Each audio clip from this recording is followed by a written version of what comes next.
Hello, hello. Am I live on YouTube yet? I think it takes a few seconds to get started. If you're here, hello. I think someone, yeah. Oh, there's already people watching. Started. There we go. Yeah, it's all right. It's working. And thank you. I guess there's two people watching and two people who gave a thumbs up already. I appreciate it. We haven't even started yet. I may just say a bunch of stuff that you hate, and then you're gonna feel bad you voted me up already. How's it going? Hey, Brendan, how's it going? Brendan, Mark, how are you both? Here, let me put your comments on screen. There we go. Brendan with your Mario avatar. That's cool. Mark with your Super M. I like the M. I think because that's default, right? Where it's like just takes the first letter of your name. But actually, it looks when it's just M, it looks cool because you have a purple background. So it reminds me of Magneto. What's up, Christian? How's it going? Welcome, welcome. Great picture as well, my friend. Awesome. Hang on, I forgot something. I forgot the thing we're gonna unbox. Yeah, I was like, wait, where's my? It was right here in front of me, and instead there's just a microphone, which is, I need that more, obviously, to do this show. But Mark says, all right, and you? I'm doing okay. I got some rest this morning, and I probably could do a good hour stream. So if you guys are cool with that, I figured we could talk about a few things. One thing we'll talk about is I did a poll yesterday on our channel, basically asking how excited people are that watch the channel for the new Venom movie, if they'll go see it in the theater or if they'll wait at home or if they'll never see it, whatever the case. And it was really positive. Actually, I think there was like 50 people that voted or close to that.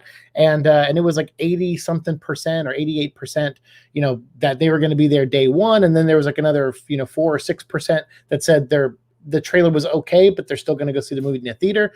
And then there was like a combined like 5 or 6% that said they probably wouldn't go see the movie in the theater or not at all. So it was really positive. I was like, hey, that's cool. That's really awesome. But as always, I always like to invite people who have a negative approach or a negative opinion of it, like, why they have a negative opinion. I'm pretty sure I can guess why some people might not want to see the sequel or the movie, because I think there were people that did not like the first one at all, or didn't like the vibe of it, or just thought it was too silly or too goofy. Me, I personally liked a lot of that stuff, especially the Eddie Brock stuff. I just hope the stuff in the second movie around Eddie Brock is strong as the Eddie Brock stuff in the first movie, and it seems like that's going to be the case with Cletus, based on this trailer. So yes, Silent J says, what's up, dudes? It's Carnage time. I know, I'm so excited. So yeah, we'll talk about the poll. Hey, Angel, how's it going? Angel is going to be an upcoming guest on the Parasite podcast. I'm going to reach out to her sometime later this month. I have Blacktastic News and Anthony Perez that I've approached to start this month off. So I reached out to them already, and we're going to try to set up time either this week or next week. And then after that, I'm going to I'll reach out to Angel and then one or two other people, Goldheart probably as well, and try to get them on towards the end of the month. So yeah, we're going to have some fun on the Parasite podcast for sure. Carnage, it's Cassie says, hopefully it's going to be rated R. It seems like it's going to be amazing, incredible as well. It probably won't be rated R at all. But I don't think that. I think a lot of people want that for sure. I don't know what, I mean, I guess I know why people want it, but it still doesn't make any sense to me. But I just don't see the movie going from PG-13 to rated R in the sequel. I mean, if they shot the movie to be rated R, maybe that would be okay, but I don't think they shot the movie to be rated R. I think they just shot it to be PG-13. I think the most gruesome thing we see that's in the movie, we probably saw in the trailer, which was the tongue down the dude's mouth. I don't know if it'll get more weird or gruesome than that. I mean, hopefully it does, but I don't think it will. Let's get the obligatory is Venom rated R question out of the way. Eddie says, well, someone already beat you to it. He was like 2 seconds faster than you, Eddie. Absolutely seeing an opening weekend. Excited to finally see Carnage on the big screen. Looks like a fun time, Silent J says. I agree, Silent J. Stuart Little, seeing people saying they should boycott the movie is just sad to me. Who's boycotting this movie? What? Send me their accounts. It's not going to be rated R because of money. Yeah, that's what I think. But then again, I mean, movies aren't doing too well right now. So that's what I was thinking. I was like, I know I've always been that guy that's like, it doesn't have to be rated R. It doesn't matter. It's going to make more money being PG-13. But movies aren't doing that well right now during the pandemic. And so this is the chance, if they wanted to go rated R route, this would be the chance to do it. But I still think because they have plans to merge Venom with Spider-Man at some point, they're not going to go rated R and then back to PG-13. Like, it just doesn't make any sense. It's not going to be rated R, and it being rated R wouldn't make the movie any better. That's how I feel. Like, everyone thinks R-rated movies are better. Have you seen Birds of Prey? Not a good movie, and it's rated R. I dug the goofiness, read a bit of the 90s stuff. That tone fits, to be honest. I think so, too. Mark says, Eddie's mullet exactly wouldn't make much difference to me. I mean, yeah, I don't care either way. That's how I've always been. But, but I think it's going to be PG-13. I'm pretty sure. Swordsman, what's up, dude? How's it going? Welcome. If Carnage doesn't kill at least 10 people in the film, I am upset. I think he killed like 10 people in the trailer. So I think you'll be all right. Maybe set your number higher. He threatens Anne in the trailer. So, yeah, we'll dive into the trailer. Before we get that, let me look at the results of this poll real quick. And we'll start there, and then we'll do some unboxing. So I asked, what are your quick thoughts on the trailer? 86% said super symbiotic fun, which I think I got that from, who was that? Who said that? Was it, what's their name? Oh, it's on the tip of my tongue. Hold on. I'll catch up on comments here in a second. It's like, oh, God dang it. Why am I blanking? All right, let me see. Oh, Neo Squirrel just dropped a comment on Contra. Thank you, Neo Squirrel. Where is it? Speed up, Seek. You should have this. Start committing things to memory. Cinnabon. I was like, is it Cinnabon? I should have just said Cinnabon. Cinnabon said this movie is looking super symbiotic fun. So I put that in the poll, and I thought that was cool. So super symbiotic fun. Day one viewing. 86% of you said that that's at least the people that voted. Which is 51 people voted. 86% said they'll be there day one. 8% said the trailer was meh, but they're still willing to see the movie in theaters. 4% said meh, the trailer was meh, but they'll rent it or watch it digitally when it comes out. And then 2%, which I think was just one vote, said they will pass because the movie looks like a turd in the wind. That's awesome. All right, let me catch back up on comments. Oh, hello, Giorgio. How's it going? Good to see you. It's not going to be rated R because it's a Venom movie. See, there you go. It's not a Carnage movie. A boycott wouldn't work. They tried that nonsense with the first movie because Spider-Man wasn't in it, and it made $800 million. Yeah, I was going to say, if anyone wants to boycott this movie, go right ahead, because that's what you did for the first movie, and you just made it more money. So do all you want.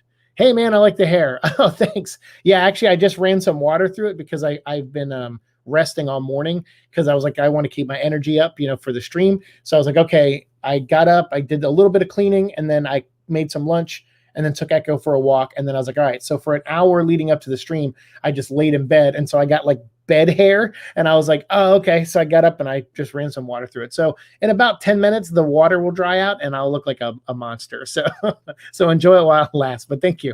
I hope it's going to be rated R, because they don't even say the rating on the trailer. Yeah, I know. I noticed that, and the release date.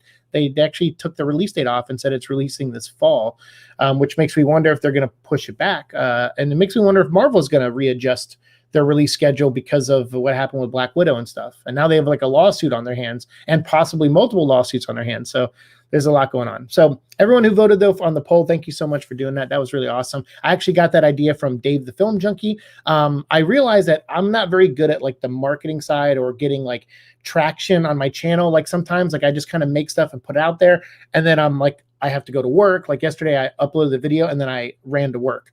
And so like I don't have time to like, keep an eye on things or promote things and stuff like that. And so I saw Dave, after the trailer came out, post his trailer reaction. Then he posted a link to the trailer reaction on his community board. Then he did a poll on what people thought of the trailer. And then he did a live stream later that day. And I said, you know what? I'm just going to copy that. That's such a good idea. So I uploaded the video. I put a link to it in my community board. Then I set a separate poll. Then I went to work, and then, throughout the day, if I had time, or if I took like a 5-minute break to like just sit down and relax at work, which sometimes I don't really take that often. But my bosses were on a conference call yesterday. So there was a time where I was like, all right, there's no customers. I caught up on some of my work duties. I'm going to just chill for like 5 minutes and just check real quick and just heart everyone's comments at least. So I don't have a lot of time to follow up, after I post something sometimes. And so I was like, I'm going to take a page from Dave's book and just take a few minutes and do this. So I'm glad I did, because it was cool to get that interaction with you guys and see your thoughts. Imagine R-rated Spider-Man. See, I don't want to. I don't want to at all. Swordsman says, good, you're doing good. All right. Hey, Josh G. Hey, Seek. Hope Hasbro makes a Legends movie Carnage figure. That would be awesome. That would be really cool. They made a Venom one finally, so that would be great to get Carnage. Especially that scene where he's walking down the prison and there's like guards are shooting at him and he's just kind of casually like, like doing this, like, and he's like tall and lanky looking. I'm like, that's pretty awesome. No chance Dr. Dan makes it out of this alive. See, I was thinking about that too. I don't want to speculate too much on I know some people like to do that, and sometimes we do it on the channel, but I don't want to speculate too much on that because I don't want to steer my expectations one way or the other. But that would be a way to get rid of him, and to but I'm also worried about Anne now because of that trailer when he's like, I'm not a crazy man, Cletus says. He goes, but I am a vengeful one, and they cut to a shot of a picture that says love Anne, and you're like, oh, please don't let Carnage, because I'm thinking, what if Venom or someone accidentally kills Shriek, and that's Cletus's love interest, then Cletus will want to have an eye for an eye and take out someone that Eddie loves. So yeah, I don't know, it's gonna be interesting. Yeah, he might die in the middle of the movie. I may put him in the middle. I don't know. I guess it depends on when that scene takes place where she, I guess that'll be at the beginning of the movie.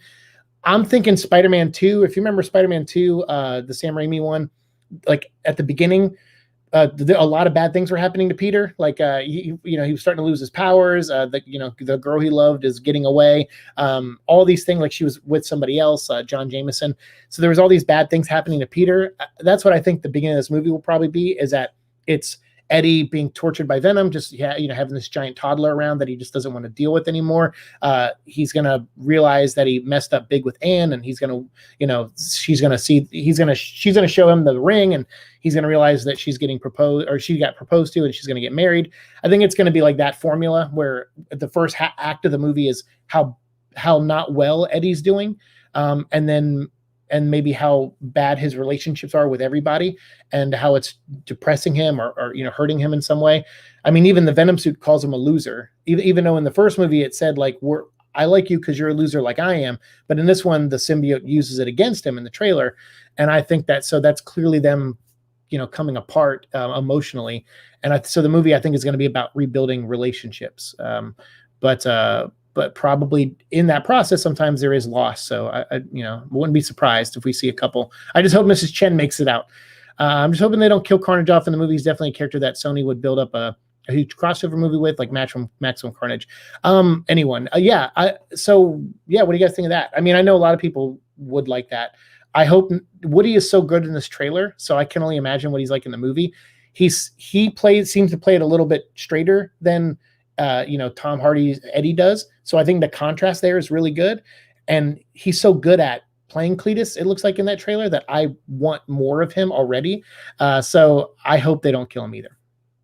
Dan is going to die for sure. Oh man, a lot of we should do another poll. Who thinks Dan's going to die? It looks like a lot of you already think he's gonna. So hey, what's up? How are you? How's Echo? Hey, what's up? LOL. Echo's good. He's gotten a little bit of trouble today. He dug through the trash last night and made a mess in the kitchen, or maybe that was 2 nights ago. And yeah, it was 2 nights ago. And so he ate something in the trash, and he got sick this morning. So he's not, I should say, he was in trouble yesterday, and I thought he was fine. And then this morning he threw up a little bit, and I was like, okay, you're not in trouble anymore because now you're sick. You're clearly paying for paying for what you did. You shouldn't have dug through the trash. Normally when I fill up a trash bag, I just take it out. But sometimes we have like these, like, I don't know what they are, like raccoons or something in the area that like out in front of all of the apartments in this area. There's like a little bins that you can put your trash in and put a lid on it. These whatever's out there at night, that these little critters that come up, they can lift the lid and they'll go through your trash and tear it up in the thing. So lately, if it's a night that I know the trash people aren't coming to pick up, I leave the trash in the kitchen in the bin, and then I'll take it out the next day or whatever, or like the next night. So that's what was happening, and Echo dug through it. So he's fine now, but he got an upset stomach. So I don't know what he ate in there. I know there was no chocolate in there or anything, so I know he's not sick.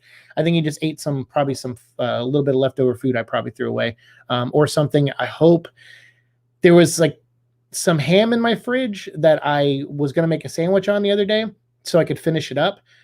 It said it was still good for like another 2 weeks or something, but sometimes ham gets like this little slimy texture on it. And I am really picky about that. I won't eat ham when it has that because I'm like, I don't know if it's good or not. So it was like 3 slices of ham, and I just put it in the wrapper, and I said, I hate wasting food, but I don't want to eat this. So I threw it away. I think Echo ate that. So yeah. And he's not accustomed to eating human food. He eats very healthy dog food. So I don't know. He's like, I'm rebelling, man. You're too old to rebel, Echo. You're an old man now. You're 10. Grow up. Agree, Swordsman says. Nice. Silent J, if it weren't for the pandemic, this upcoming sequel would probably have been made over $1 billion. I would like to think that too, Mark, because the first one was so close. And now adding Carnage, I feel like this movie did have that potential. It's hard to say now with the pandemic for sure.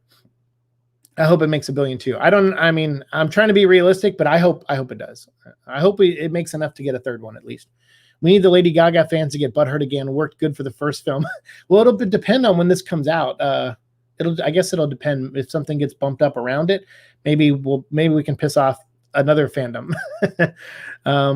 Agreed. Everyone says, I just want Venom to gross more than every other Marvel film this year. Oh, there you go. Which is just Black Widow, right? So that I don't think that'll be hard to do, to be honest. Sorry, Black Widow. That would be sweet. Screw you, Delta. Yeah, thank you, Georgie. If only Marvel made a Venom focus series already. Yeah, maybe we'll see what we get. That'd be nice. Oh crap! I didn't realize Cletus' fixation on Eddie's ex until now. Yeah. He says that in the trailer. He's like, I'm not a crazy person, but I am a vengeful person. Is Eminem making a Carnage rap? Oh, Sebastian, good question. Carnage, Carnage. I don't know. I hope not. Although I was kind of excited to get Eminem on the first one, and I think I got a copyright strike when I reacted to the song because we made an episode on it. So I had to re-upload it without the music, and they told me the strike was going to stay. Like whatever Eminem's music group was like, no, it's permanent. But someone was nice. They took it off. They were like, oh, we'll take your strike away. Thanks for re-uploading it without the music. I was like, oh, cool, thanks. So if he does make another song, I will react to it, but you just won't hear the music. You have to listen to it yourself while you watch my video.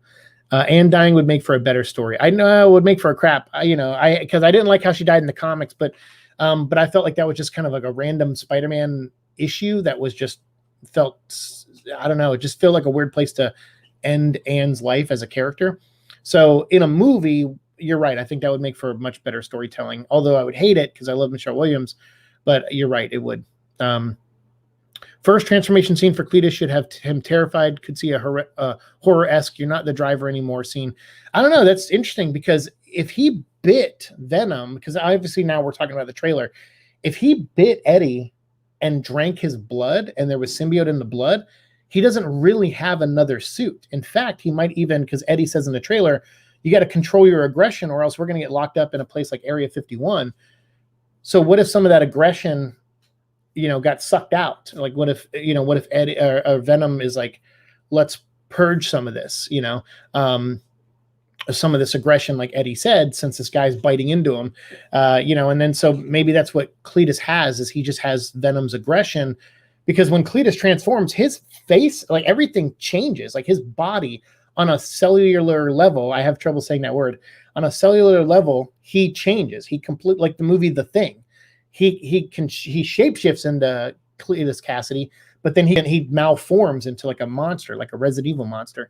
So I like that a lot. So I don't know if he'll have you're not in the driver's seat anymore kind of attitude. He is Carnage, right? Like there's no symbiote really for him to bargain with. It's him. It's his blood just mutated. So I don't know if I think the first transformation scene is going to look a lot like the one we saw in the trailer, where it's just his face turning inside out and stuff. And that's going to be awesome. Like so awesome. Oh no, Carnage rap. That's right. Venom 2 is going to be another superhero sequel movie where Eddie will lose Venom powers, I guess, romance and life problems, and a personal villain that becomes a villain during the first example. Yeah, I mean, I feel like there's going to be some rinse and repeat of the first movie to a degree, because it's like he's investigating a story with Cletus, like he investigated the Life Foundation. That didn't go too well for him. Well, it kind of went well for him. He got the Venom symbiote. But I know there's relationship problems with them now. But I feel like there's going to be some of that. They always say when you make sequels, make it the same but different. That's like an old Hollywood phrase. So I could see them doing that where it's like some things have to rhyme or repeat. But I hope there's enough in it that's different. Certainly, Cletus is a different villain than Riot, and it looks like a different villain than Carlton Drake also. And he looks more direct with his stuff, and so I kind of like that. I don't think hopefully we won't have any issues of like, oh, Carnage disappears for the second act of the movie and then comes back in the third act. Hopefully we won't get anything like that, like we did with Carlton. Well, Carlton Drake was kind of consistent through the first movie, but the Riot symbiote just like latched onto an old woman and then disappeared. And then it was like 3 months later, and she like flies back to the US and then bonds with a little girl. And you're like, what? So hopefully we just don't have any problems like that in the movie. That's the main thing. I think with less writers, with just Kelly Marcel and Tom Hardy banging out this idea, hopefully that means they are more focused on those kind of beats, so we won't have problems like that. Because the first movie had 2 other writers, and then Kelly came in to try to like clean up the script, I think. So to me, those first 2 writers who did the first movie, I feel like, because I've seen Kelly's other work and I've liked her other work, and the guys who wrote the first one, I think Gone in 60 Seconds was a movie one of the guys wrote that I kind of liked, but that was a remake. So I haven't really liked those other guys' work. So I'm going to say the stuff in the first movie, script-wise, I didn't like, probably came from them. And the stuff I did like was Tom's performance and probably some stuff from Kelly. Although I don't know that for sure, but that's just my guess based on the limited knowledge I have. So with just Kelly on this one with Tom, I'm more excited for that. And I just want less story plot jumps than the first one had. Swordsman says yes, but then we can't have Dylan. I don't care if we get Dylan in a movie. I really don't. Because we went, 30 years without Dylan in the comics, and those were fun times. So yeah, I'm not. Dylan is a Deus Ex Machina, and that's it. It's like that's all he is. Now he's Venom, but up until now he was just a plot device, and I don't want a plot device. Silent J agreed. Woody looks intense in this. Looks like he's gonna kill this role. I know, so good. My dog throws up sometimes too. Duh, man. I'm sorry, Brendan. Yeah, Echo, doesn't do it often. It's usually when he eats something that he doesn't agree with. And that thing is usually human food, because I don't give him human food. I give him like some type of like brand of, well, for a while he's eating kibbles and bits and he liked that. But now that he's getting older, we switched to like something, instead of $5 bag of food, he gets a $10 bag of food that's a little healthier.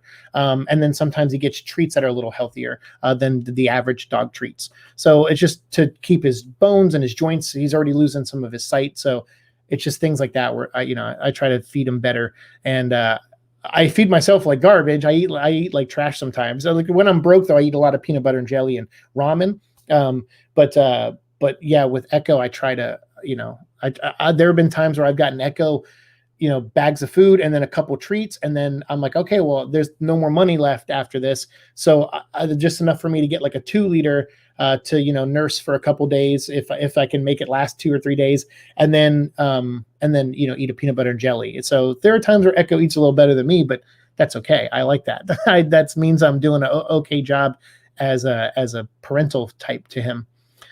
Georgie says, although we haven't seen Eddie without Venom, so even that is possible. Yeah, that's true. That's true.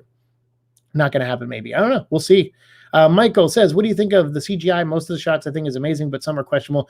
Yeah, there's a couple. Again, we don't know how far along this footage that was given to the trailer house was done, because they could be further along in it by now, by the time this thing released. Yeah, there was some shots. The main thing I noticed was the backgrounds. Like when you see Carnage walking down the hallway at the police, he looked okay. Of course he's going to look a little fake because your eyes know that there's no way something like that can really exist. Like the shot with him in the helicopter, I thought was really, really good because he was like front lit and you saw his back. So the details didn't matter as much. So it looked more powerful and like realistic. But him walking down the hallway, that didn't bother me as much, like him himself, but the background did. Like no prison looks like that. So the way they had that lined up, it's like, no way. Like that was clearly a green screen set.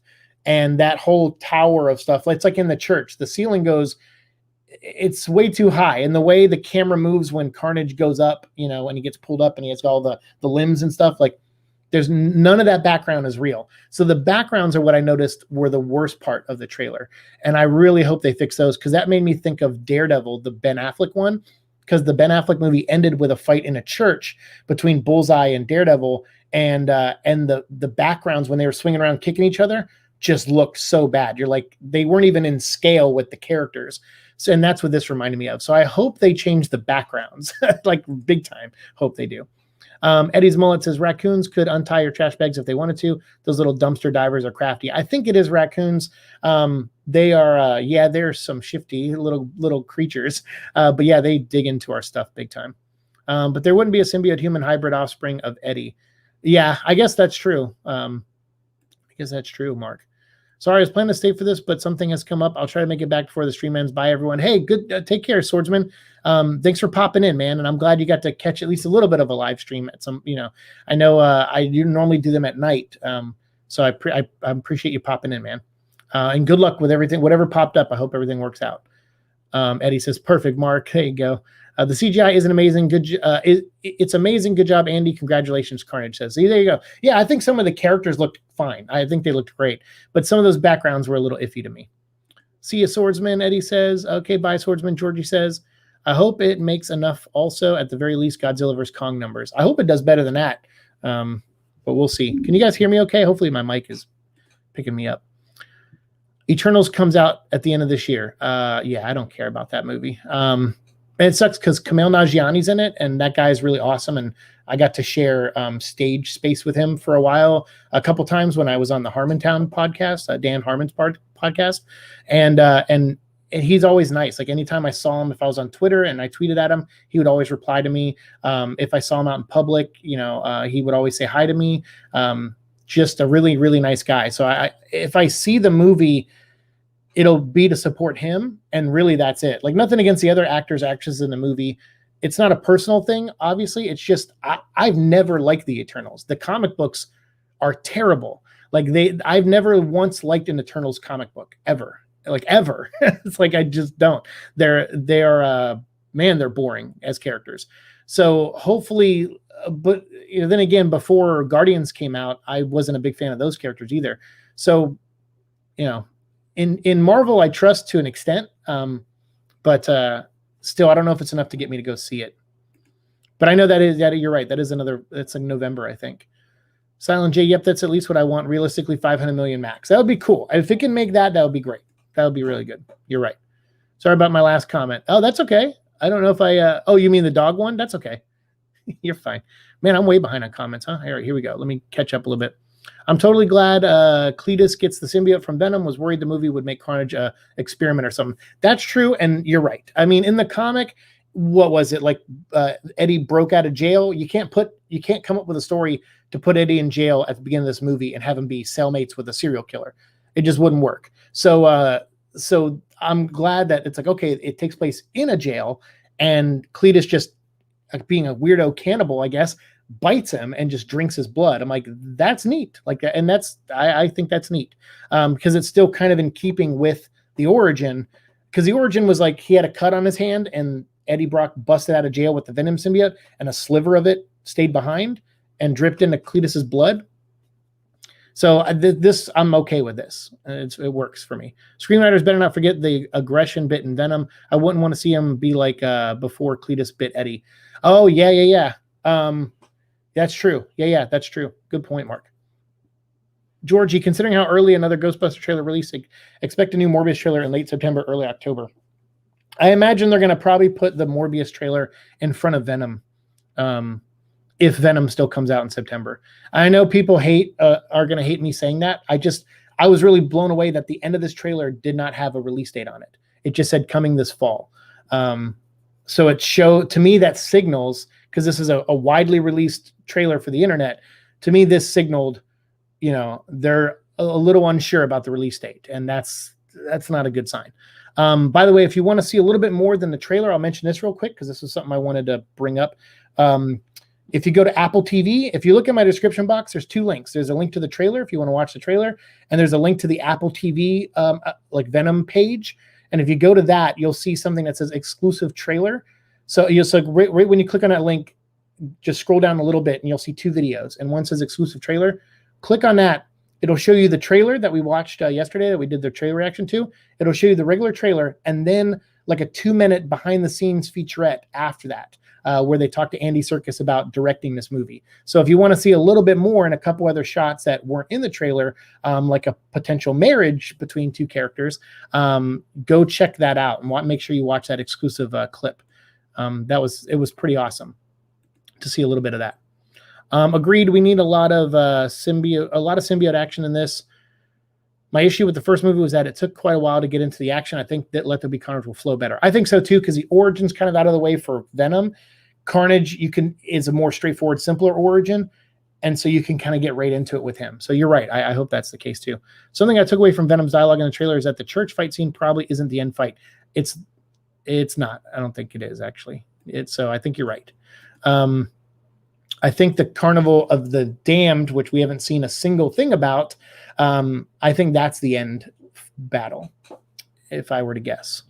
I could be wrong, but I feel like there's so many people on the IMDb page listed as extras for that scene, and we've seen not an ounce of footage from that scene. So I'm thinking that's just my thought. I could be wrong, but that's just what I'm thinking. But I kind of was thinking the church would not be the final battle. Probably just the first battle. Unless the dialogue was manipulated weird to where they took dialogue from another scene and put it in that scene, that could, for the trailer, that could happen too. Venom might have a plan to defeat Carnage with a pole. Yeah, sure, that'll help. Yes, right. Poles beat Venom in Spider-Man 3, though. Oh, that's true. You think Carnage will have a voice? Oh, yeah, I think so. I hope it's Woody Harrelson, and I hope it's like some weird, whispery, nasty voice. I can't wait to hear it. I wonder if motion capture was used. I can't remember, because I know in the first movie there was a little bit, but they used a different technology where they just had, the actors could just be in their regular clothes and move on set, or a stunt person could, and they could just CG over them. But I think we saw footage when they filmed in San Francisco. There were people in gray suits that were used for like a tall guy in particular that we did a whole episode on, who wore a gray suit to play the stunt double for Carnage. So I think so. Yeah, for sure. I mean, it's Andy Serkis, so probably. By the way, good to see you streaming again. Hope you're doing well. Hey, thanks, Michael. I appreciate it. Yeah, I still do them from time to time. This is episode 30, by the way, of our Venom vlog live. It was so funny. I was starting to add up episodes the other day, and I go, I've actually done over 700 Venom related episodes, because we've done 653 Venom vlogs now, about almost 22, 23 Parasite podcasts, and now 30 of these. So yeah, that's if you had the Venom vlog live and Parasite podcast together, that's over 50 episodes, and then we're over 650. So yeah, we've done quite a bit of stuff. So my plan is to try to get to at least 35 or 40 episodes of Parasite podcast, maybe 50 if we can add in all those little 10-minute reviews from you guys. So let me just stop where we're talking here in the comments and just remind you guys that when the movie comes out, if you're over 18 and you would like to come and give your 5-10 minute review of the movie, I'll use StreamYard here, which you can see their ad up in the top left corner there. I'll use StreamYard. We'll record you privately, and then I'll take that footage and download it and then edit it, and I'll put 2 or 3 of your reviews together and make Parasite podcast episodes of that. So whether you've been on the Parasite podcast before or not, feel free to reach out to me at theparasitepodcast@gmail.com and let me know if you're interested in doing that. And that way we can kind of end the Parasite podcast with reviews of the second movie from you, the Parasites. I think that would be awesome. And we'll try to keep it to less than 10 minutes per person. So let me know if you're interested in that. All right, and then we do have an unboxing we got to do. So let me just catch up on some comments here. Oh no, don't remind me of Spider-Man 3. The death of Venom in that movie was so whack. Yeah, it was not a great. I mean, it was neat to use sound against him, whatever. But yeah, then he just kind of exploded. Yeah, but considering how Carnage is a stronger symbiote, Georgie says, you would think that it would be a louder noise than an average noise that Venom could be weakened. That's true, too. But that's also in the comics. I mean, I imagine he'll be stronger to some extent in the movie, but I want to see how. I don't want to see him be strong just for the sake of it. I would like a semi-explanation for that. Maybe it's just as simple as Cletus is a real monster already. So it's just, adding on to what he's already capable of. And Eddie was just a dude. So, an everyday dude. So that could be enough reason for me to buy into that for sure. Georgie says, gotcha. What's up, guys? Brendan, what's up? How's it going? Mark says, or heat electricity on a high level. That's true too. Hopefully they have a concert going on at that Carnival of the Damned. Z Review, what's up, Mike? How's it going, dude? Mike says, wait, where am I? Oh, here we go. Holy crap. What is that? Is that a super? Whoa. Without spoilers, is the impression from trailer good? Looking forward, but want to keep some cinema surprise.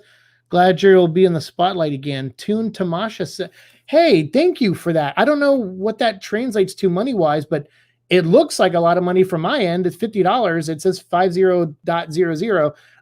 So I don't know what currency that is. I apologize for my ignorance. But it doesn't matter what it is. I don't really come on here to do looking for donations or chats or anything. So that is just awesome of you to do that. That's a great. You're just super cool. And I would say, yeah, the trailer, to answer your question, it does give away a little bit, and our conversation does. So I'm sorry for spoiling anything. It does give away a little bit more about Carnage and maybe how he becomes Carnage and his relationship with Eddie and Venom in the movie. So if you don't want to know that and want to go in blind, maybe stay away from the trailer and possibly most of the internet, because I've already seen articles spoiling it. But holy cow, that's awesome. I don't know what the currency of that translates to, but that is the nicest thing. Even if it comes to $4 or $5 or $2, like I said, I don't come on here expecting that kind of stuff, and that's really nice of you. I don't know the currency though, Eddie or Georgie, but that's amazing. Thank you, Toon Tamasha, and hopefully I'm saying your name right. That is so cool. I don't know how long you've been watching my channel or anything. Sadly, my memory's not the best these days, but that's super cool of you. Thank you. Oh wait, where am I? Okay, let me jump back to the comments and man, thank you so much. Just thank you. That is so nice of you. Mike Z says, hey, Seek, just wanted to stop by and say hello. Currently watching some anime, but saw that you're live, so had to stop by and support an awesome guy. Mike, by the way, if you guys haven't seen the latest Parasite podcast, go check out Mike, who just donated £5, I think, right? Is that because you're in the UK? Don't want to ask a question, but if I can support you buying a Venom figure or Lego or groceries, then awesome. Well, I'll be honest. You guys are going to make me cry. I'll be honest with you. I don't, I got to pay rent like any day now. I'm too scared to look at my bank account, to be honest with you. My thought was that I'll maybe sometime today or tomorrow, check my bank account because I have till Thursday to pay rent. I feel like I have rent, but I also feel like because I bought a few groceries the other night, I could be like $40 short of rent. So I was like, I won't check it today. I said, I'll wait and maybe check it tomorrow, maybe later tonight or tomorrow. And if I don't have enough, I get paid on Friday, and I think there's like a $50 late fee. So I'm like, well, I'd rather just pay the $50 late fee than borrow like $100 from a friend and then pay the friend back. Cause either way I'll be out, the money anyway. So to me, I'm like, I think I'll just see what's in there tomorrow. And if it's not enough, I'll just pay my rent late on Friday. But yeah, I actually, thanks to my coworkers. So every month I get my hourly rate, and then I have a chance to get a bonus. But to get the bonus, my personal sales have to be really high, and not really high, but I mean, it has to hit a certain level. So if I hit 90% of my sales goal, I get like a, good, like 100 extra bucks or something like that. Or, maybe a little bit more if it's a busier month or a higher goal. So it's like around that. And then if I hit 100%, I get a couple $100 to help out, which is nice because my 2 checks alone don't even pay my rent. So I really actually have to hit my sales goal every month to even hit my rent. And luckily for the past 2 months, I have hit that goal, which is nice. I've hit the higher goal, which is 110%. And that could be up. That's almost like another $800 or $900 sometimes. So combining all 3 of those checks is enough to pay rent and all my bills and groceries for a whole month. I mean, I usually I can live for less than like $1,700 a month, just on bills and everything like that's and actually less than that, probably $1,500 a month, is because I can put a very minimal amount on like hospital bills. I can put like $10 on a hospital bill. So for like $1,500 a month, I can pretty much live comfortably. But that's nice of you to offer that for a Venom figure or a Lego. I'll probably put it towards groceries, but or Echo's food if that's okay with you. But thank you so much. I really appreciate that. And thank you, Tune. That is, it's really not much. It's Czech crowns, so maybe $250 in the US, but at least I could do. Been watching you roughly since for a few months before first movie came out, so about 3 years. You the pro. Hey, dude, that's amazing, man. Thank you for that money. I really do appreciate it. And I know you're like, oh, it's not much. It's $250, but that's $250 of your hard-earned money, and that's £5 from Mike's hard-earned money. Again, I'm not, I don't come here for that. It's always a nice bonus, and it's really nice that you like my stuff enough to where you feel like throwing me a few dollars is worthy of your time and money. So thank you. I appreciate it. And $250 is a lot of money to me. So I appreciate it. £5 is a lot of money to me. So I do appreciate you guys very much. All right, you're gonna make me. Yeah, I'm gonna get all emotional. Georgie says, yeah, that too. Venom managed to survive the fire, though. He did. That's true. Eddie's Malt says the Eternals coming out was a reference and me hoping Venom outgrosses it and Black Widow. Oh, I see. Oh, and we also have Shang-Chi, but I want Shang-Chi to do well because it looks awesome. Like I thought the trailer was really good. So I hope Shang-Chi does really well too, and Venom. But Eternals and Black Widow, it's too late for Black Widow. We have the same name, Brendan says to Brendan. Georgie, would make sense since Venom is older, therefore more durable than Carnage for the meantime when it's barely born. Oh, that's true. That's true too. Very interesting. That's true. Brendan R says, I totally forgot about Morbius. LOL, still looks decent though. Yeah, we'll see. I hope good things for this universe for Sony, but we'll see. We'll see how it goes. They should release it on stream and theaters to maximize their ticket sales. I mean, I think that's the whole reason people are getting upset right now. And Sony does not have a streaming service. They have a deal with Netflix, but it's only involves after things have been in the theater for a certain amount of time, then they can go to Netflix. So Sony can't really, they already made the terms of that deal. So I doubt they can change it already, starting with Venom. So I think Venom will just be a theater exclusive. And you've heard that CEO guy before, he said, if they don't think it'll make money, they ain't going to release it. So I just hope they don't push it back. Or if they do, I hope they don't push it back too far. Brandon R says, I think this movie would be a lot more solid than the last one. Although I like the first movie, it does kind of feel like it was made partly because they really wanted to get the sequel in a way. It's true. Because I think they had plans to put Carnage in the first movie, and at the last, I don't know what stage they decided to change that. But if you look at all the concept art, you'll see that it's Carnage was certainly there through the concept art phase of the movie. So so it looks like they changed that and held off on Carnage, which is fine because now we get a whole movie dedicated to him. So I'm okay with that. But if you have not checked out Fillmore Antidote on Instagram at Fillmore, Fillmore, that was the code name for the second Venom movie, Let There Be Carnage. Like when they were filming, they said they were filming a movie called Fillmore because they didn't want to say, hey, we're filming Venom 2, because that, local people that are walking by will then stick around and, build a big crowd in the background and stuff. So like, oh, we're filming something called Fillmore, and people, they don't know what that is. So they're like, all right, whatever.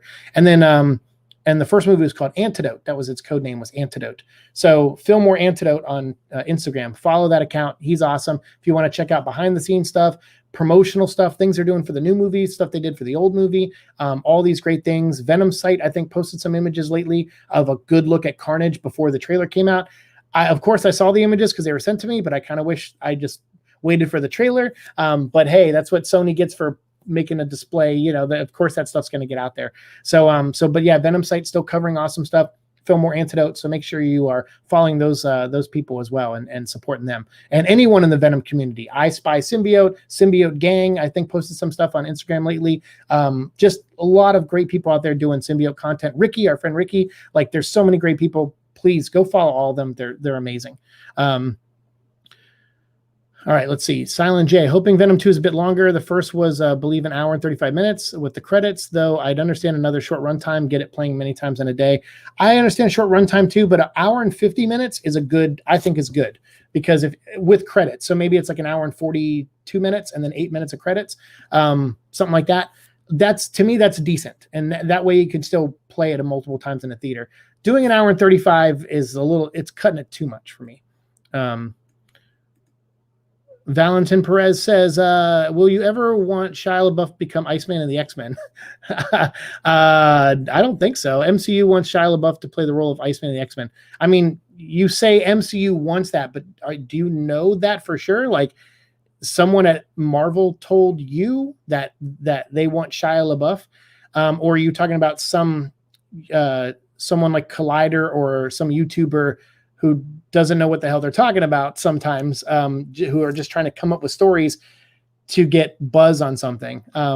Because I'll be honest, a lot of times we get played by the media to spread false crap around. And so I don't know. I like Shia LaBeouf as an actor, actually. He's a weird person in real life, it seems like, but he seems like a good actor. But I don't know if Iceman's the role for him. I don't know. We'll see. It seems weird, though. Georgie says, Mark, Sony is the only movie studio that does not want to release any big movies on streaming like Warner Brothers and Disney. Yeah, sure, they release some animated stuff here and there, but that's about it, really. And that's exactly it. Sony actually went out there. Remember, after Christopher Nolan and Villeneuve Villeneuve, the guys doing Dune, like, all of them went out and started complaining that their movies were going to come out on HBO Max, and they were like, that's not cool. We didn't sign up for that, and that's going to kill cinemas and blah, blah, blah, blah, blah. And it's like, no, the pandemic and people losing their jobs and government shutdowns and everything, like, that's kind of killing cinema. I mean, cinema was already hurting anyway, but that's speeding up the process. So these companies spend a lot of money on these movies, and the more they sit on it, the more money they lose. So they got to release them somehow and make money. So it's a tough business position to be in. But when all those directors came out complaining about it, Sony was like, hey, come over here. We'll sign all of you right now, and we'll guarantee your movies will go to theaters. So Sony's kind of trying to be the one who's not pioneering, but they're trying to be a champion for theaters. And so I don't see them releasing Venom on digital. I mean, I could be wrong and things could change, I guess, but I just don't see it happening. But I just want to showcase Tune's contribution again. That is so awesome. And from the Czech Republic, it's so cool when people tell me, like, oh, I watch you from Japan or from the Czech Republic or from other parts of the world. Like, that's awesome. Like, I'm just a nerd who sits in his bedroom with all these like toys behind him. Like, it means a lot. Some of these toys, which were almost sold recently, because of after my surgery, I had some money problems, and I'm like, you know what? I don't like begging for money. I don't even like asking friends for money. So I was like, hey, I'm willing to sell things. So I started putting stuff up online for sale. And one of my friends, Jonathan, said, hey, I'll buy that comic book off you. That looks really cool. And I said, okay. And he said, how much is it? And I was like, $20, man, $20. That'll help me catch up on things. And it gets me a little bit further ahead than I am right now. And he was like, okay. And he ended up giving me more than $20. And then he said, I was just kidding. I don't want that comic at all. And I was like, what? And he goes, I'm just doing it because you're a nice guy. And I feel bad that you're in this position that you didn't ask for. And I said, don't do this. I go, please don't do this. And he's like, well, just buy me lunch one day. And of course, I've been busy with a lot of stuff and haven't been feeling well, so I haven't been able to. But next week, my plan is to have lunch with Jonathan. So if Jonathan, if you're watching this, the invitation's open. If not, then I'll message you later. But I owe you a lunch. And after I get paid on Friday, I can afford a lunch to you. So if you want to have lunch next Tuesday, I'm down. And then also my friend Riddle John, I'm going to meet up with him at some point, who's been awesome as well. Mark says, lucky, awesome super chat. Yeah, that was really cool. Yeah, it wasn't. Yeah. Oh, yeah. These are all. Sorry, I know we went over this already. Let me go back to Z Reviews comment. His contribution. Don't want to ask question. Buying a Venom figure, but that was really nice of you, Mike. I appreciate it. DJ Khaled and another one. It's really not much. It's Czech crowns. Oh yeah, I read that already too. But hey, dude, $250. Like I said, that's more than I expect from anyone. Even when people give me $1, I'm like, why? But thank you. That means a lot. I'm glad you like the show. I really am. So by the way, it looks like G Fuel is doing Venom Carnage drinks. Yes, that's what I mean by following Fillmore Antidote. He covers all that stuff. Like I won't cover every little thing. But maybe as long as G Fuel doesn't give me a heart attack, maybe I'll go get some when it comes out. I think there was something else that Venom's doing. There's like another thing, their promotion they're doing drink wise. I think it's an energy drink also. So I'll check them out. You know me. I'll check them out if I can. Hope it's as good as the Venom Brisk. I did like that Venom Brisk, although I didn't like all the food coloring dye on my tongue and teeth. But be honest, Zeke, you only want Shang-Chi to do well because you're the world's biggest Razor Fist fan. Hey, man, someone's got to root for that guy. He's such a loser. And, I mean, I love a guy that I could never fist bump because he'll just stab me through the arm. So, yeah, Razor Fist, the ultimate handshaker. Bruce, what's up? Long time no see. What's up, dude? How are you? Welcome in, man. Luke, hello. Hope you're doing well. I can't wait for Venom 2. Carnage looks really cool. Carnage does look really cool. I agree, Luke. And thanks for popping by the channel, man. I appreciate it. Hopefully this film establishes the Carnage character for Marvel cartoons, video games, and comics for the extent like the 2012 Avengers film did. That would be awesome. Yeah, I'm tired of these non-Eddie Brock Venom cartoon characters and these non-Cletus Cassidy Carnage ones. Like, we need those guys back in cartoons, like, for sure. What do you think Spider-Man's new suit from Spider-Man No Way Home? I don't know. I don't know if is that the one where he's like, is it black or something? I don't really remember what it looks like. So I guess it made no impression on me. So I don't know. I guess I don't really care about Spider-Man No Way Home. I don't really like the first two Spider-Man movies. I like the villains in both movies. And I think Tom Holland's a decent Spider-Man, but outside of the villain and Spider-Man himself, I don't like those movies. They're not particularly well written. I don't like how they're directed.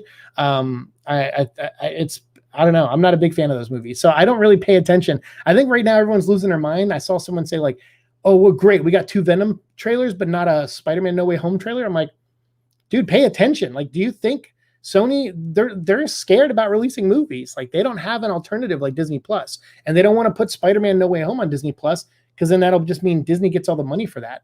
So no, they want things to go back to the way they were, and they're holding out hope that it will. So yeah, we're not going to see a Spider-Man No Way Home trailer for a little bit at least. I don't know. We could get surprised, I guess, at some point, like with a teaser, but I wouldn't hold my hopes out too much. Carnage trailer is great and all, but I want to see, is this crossover to MCU? Like, this movie will be good, but I want to get it going on the multiverse. I know we got to get there. What If is starting next week, and Suicide Squad comes out this week. And then I just got some stuff from Warner Brothers today about the Night of the Animated Dead. If you go look at my Instagram account at The Fantastic Cast, if you go check out my second account, you'll see I posted a picture. Actually, if you follow my main account, you can see it in my stories as well. Usually if I post something on my second account, I share it in my stories on my main account. So yeah, you could check that out. But yeah, there was we got the cover art and stuff. So I'll have some stuff coming up, but you'll see me and my friend Alex doing reactions to we'll be watching the What If episodes and recording them, and then I'll premiere them. We won't do it live because it's like 3 a.m. when those episodes drop my time, and like 1 a.m. or something Alex's time. So we won't do them live, but we'll record them and we'll upload them like a day or 2 later so that you can see our reactions to those episodes of What If. So yeah, so we're going to be talking about a lot of multiverse stuff coming up, and I'm so excited. What If looks awesome. In fact, Mike Z earlier said Lego. The only Lego I have any interest in buying this year are the What If Legos. Like, I want them so bad. They look really cool. And I want the What If Marvel Legend figures too. If there's no pandemic, there's no doubt Venom 2 would make more thanks to Woody and Carnage Edition. Curious about the Spider-Verse connection in Venom 3 script. Fingers crossed for post-credit scene. That's what we can hope for. If they put Spider-Man in the post-credit scene, which we were theorizing back when the first movie came out, they were like, okay, Carnage was post-credit for this movie, and the next movie is about Carnage. The next movie makes sense to put Spider-Man as a post-credit scene, and then the third movie be Spider-Man versus Carnage or whatever, or Venom versus Spider-Man. So yeah, that'd be great. I would love to see that. But I also said, I hope Carnage doesn't die, because if they do Venom versus Spider-Man, I hope Carnage is the villain in that movie. That would be awesome. Brendan says, I love what we've seen from Carnage. He gives off John Carpenter The Thing vibes. I said that earlier, and I agree with you. That's so true. It does. And his tendrils and blades really remind me of Necromorphs from Dead Space. That I didn't even think about. That's a good connection. I love Dead Space. If you haven't seen on my gaming channel, I've played all 3 Dead Spaces, and even the mobile or the DLC one or whatever. There was like a puzzle solving one. I played them all. I love Dead Space, and I've seen the animated movies. They're fantastic. I think they're remaking Dead Space. I haven't watched the trailer yet. I think I have the Metroid trailer. I still haven't watched it yet, but I'm a huge Metroid fan, so I might do a reaction to that trailer at some point. And yeah, the whatchamacallit, Dead Space. I haven't watched the trailer yet, but someone told me they're remaking it, and I'm a little scared. But I don't know what the trailer shows, but I'm scared of a remake of that, because to me that game is perfect. You can play Dead Space 1 right now and it's fine. I don't feel like it doesn't feel dated. Yeah, there's limits with the controls as far as like movement and stuff, but that also, he's wearing a clunky suit, and he's he's in areas with no gravity. It makes sense to me. So to me, I don't want to see a remake of Dead Space 1. I just want to see more Dead Space games. But I agree with you about the John Carpenter and Necromorph thing. That's cool. I wonder how Venom and all Spider-Man's characters would have been portrayed if Sony sold them to Disney.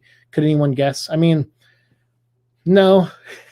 Like, I don't know. You're kind of seeing it. Disney has some influence on the Spider-Man movie, so you're kind of seeing a little bit what Sony would do with those characters. A little bit. One thing's for sure, Venom would have his iconic spider logo. That's for sure. That is true. Which character do you think Eddie, would have most likely been selected to play Eddie Brock? Which actor? I don't care. Tom Hardy to me is Eddie Brock now. He is really good. I don't know. I'm sure there's other people you can recast. I really like the guy who played him in that short film, Truth in Journalism. That guy's a good actor, and I thought he did a good job. But I love Tom. He's fantastic. And I liked Topher Grace to an extent. He played a different version. He was more like Ultimate Comics Eddie Brock, which is an Eddie Brock I already don't like. So he didn't have a lot going for him in that regard, but he was kind of a creepy dude. I thought he was creepier, though, in the Predators movie. If he would have played like that, he could have been a better Carnage, actually, than Eddie Brock, because he was creepy in that Predators movie. The current cinema situation is similar to the music industry going digital. Yeah, it's a lot like that. And comics to an extent. Rockefeller, how's it going? Seek, can't believe it's August already. Thanks for all the support, man. Hey, you're you're welcome. Support, yeah. I mean, I like coming on here and hanging out with you guys when I can, and then the times I can't, I like just making videos for you to watch and covering the Venom, mythos and mythology and stuff. And it's been a blast. I know it's gonna suck. A lot of people have already told me, like, dude, when this show ends, it's gonna suck. Of course, if they announce a third movie, I'll probably still do Venom vlogs, but I just won't do them as often. I'll probably just do like 1 a month or 2 a month at the most. And same with the Fantastic Cast. I probably won't do that many. I think I'll reduce my schedule of putting out like 1 or 2 videos a week at most. I think it just, with everything going on and how tough some things have been. Like some books I've reviewed recently, I've had to read twice. So usually when I read a comic to discuss, I'll do screen grabs of certain pages, and then I'll try to take a few notes, and then I'll put it all on my computer. And then there'll be times where I come over and I have the folder on my computer where all my stuff is like organized. And I go, okay, what videos do I need to edit, or what videos do I need to film?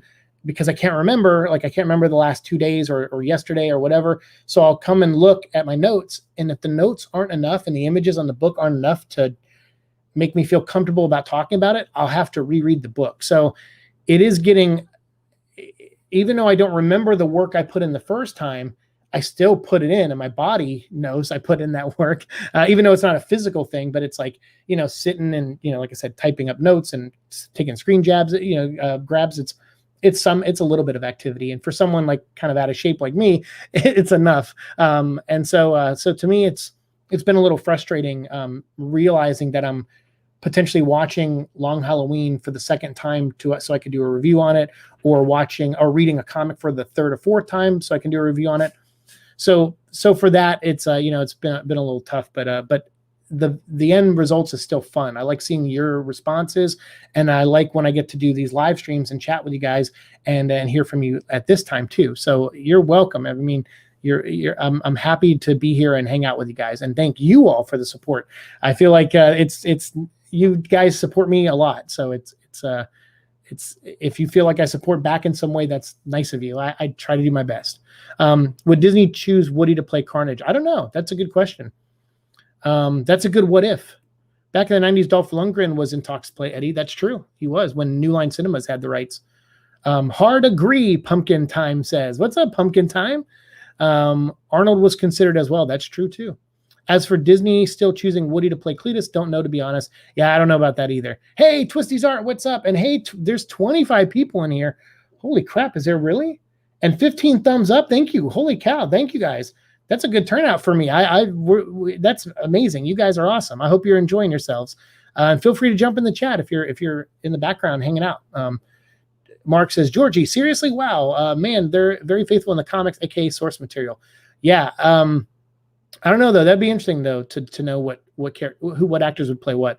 Been doing good, Bruce says, still coming down from the awesome second trailer. I know, right? It's like, I'll be honest with you, I like that trailer. And I was bummed because I felt like I didn't show a lot of energy in my video because I filmed it like I woke up and I was like, all right, let's run a little bit of water through my hair and just kind of film this real quick before you start getting ready for work. Because it was like yesterday I woke up, I walked Echo, came in, filmed that reaction, uploaded the footage to my computer, jumped in a shower real quick, came back out, edited as quickly as I could, came up with a thumbnail, and then rendered it. And then while I was rendering, I was like just kind of sitting and waiting, like, all right, it's only a 10-minute video. It shouldn't take too long to render. It took about like 15 minutes, I think, to render. And then once it was done, I was like, okay, now I can upload it. And then I was, by that time it was 11:30-ish, like a couple minutes past. And I was like, okay, I have to be at work in an hour and it takes me about 30 minutes or so to drive there. So I'm like, let's leave right now. So maybe I can grab like, a sandwich and a drink on the way. Cause sometimes I'll do that. I'll get like a large drink so I can have it with me at work. And then I'll buy like a $2 sandwich at like Wendy's or something off there. I usually get the chicken BLT. But I think yesterday I got like a little $2.50 double stack. So usually I'll just do that, or I'll do that $5 combo if I have the extra money. But I was like, no, I just need a sandwich and a drink. That's normally what keeps me going. I don't actually, despite my weight, I actually don't eat that much. I eat usually 2 or 3 times a day, but they're small meals. Like I said, like today I made 1 burger for lunch with a pickle on the side. That was all I ate. So let's see. Hey, what's up, Riddle John? I was just talking about you earlier. How are you, sir? Riddle John and I, we're going to meet up soon. I was telling them earlier, I got to start catching up now that I'll get paid next week. And because I hit my bonus, thanks to my coworkers helping me out, because I was like really close to my goal. And I went in on Saturday, we had a big event and they were like, hey, we're going to, we'll try to help you. Like if someone's coming in, they're asking questions for a lot of stuff, like we'll try to like help you out or get you to talk to them. And I did. I talked to 2 people that ended up spending over $1,000 each, which was awesome. So that like went in to push me into my stretch goal area of work so that my bonus next month won't just be like a few $100. It'll be, like getting a 3rd paycheck or a little bit more than a 3rd paycheck. And it was really nice of them to do that. It actually got me really emotional, but it was tough. Like Saturday, I was moving a lot, which I can do. I don't mind being physical, but that does put when I'm going through like a fatigue spell, it's hard to do. It's like, it's I don't know how to, it's like walking on Mercury, I guess. Like you're moving, you're putting extra effort in to move, to do like the minimal of movements. And so like I was just moving around a lot on Saturday, and we had this event. Then I started organizing like shoes when we got dead. So I kept busy and stayed busy. So I'm like taking all the shoe boxes off, dusting, and then wiping down everything, and then putting the shoes back in order, and then rearranging the shoes. Then we shipped some shoes out, and then at night I then the event came, and there was like music, and then there was people in there, and it got so overwhelming. And I was like, my supervisor was like, you can go home. Like you look ill. And I said, I'm going to stay I'll stay a little bit longer. It was like 5 o'clock. I'm like, I'll stay like an hour. And then at 6, she's like, okay, it's been an hour. You can go home. And I'm like, but the event stops at 7. That's when we're supposed to close. So I'm like, I'll stay till 7. I can do it. And she's like, you look like you're going to pass out a little bit. And I go, I'll tough it out. And I toughed it out. And right at 7, she's like, I'm not taking no for an answer. Go home. And turns out she got stuck there till like 8:30. So that made me feel really bad. I was like, man, I should have stuck out a little longer. But she was right, because when I came home, I walked Echo, and then I passed out. I was on my butt in no time. Internet exists, so search old news and stuff would be appreciated. Oh, there you go. That Lego Infinity Gauntlet looks pretty dope too. Oh, that's right. That did come out. I see Dolph making it more back, and then since Eddie during the 90s was portrayed as physiologically and facial wise intimidating. Yeah, he does. Dolph Lundgren's a intimidating looking dude. He looks like He-Man, right? That's why he played He-Man. He's a Adonis.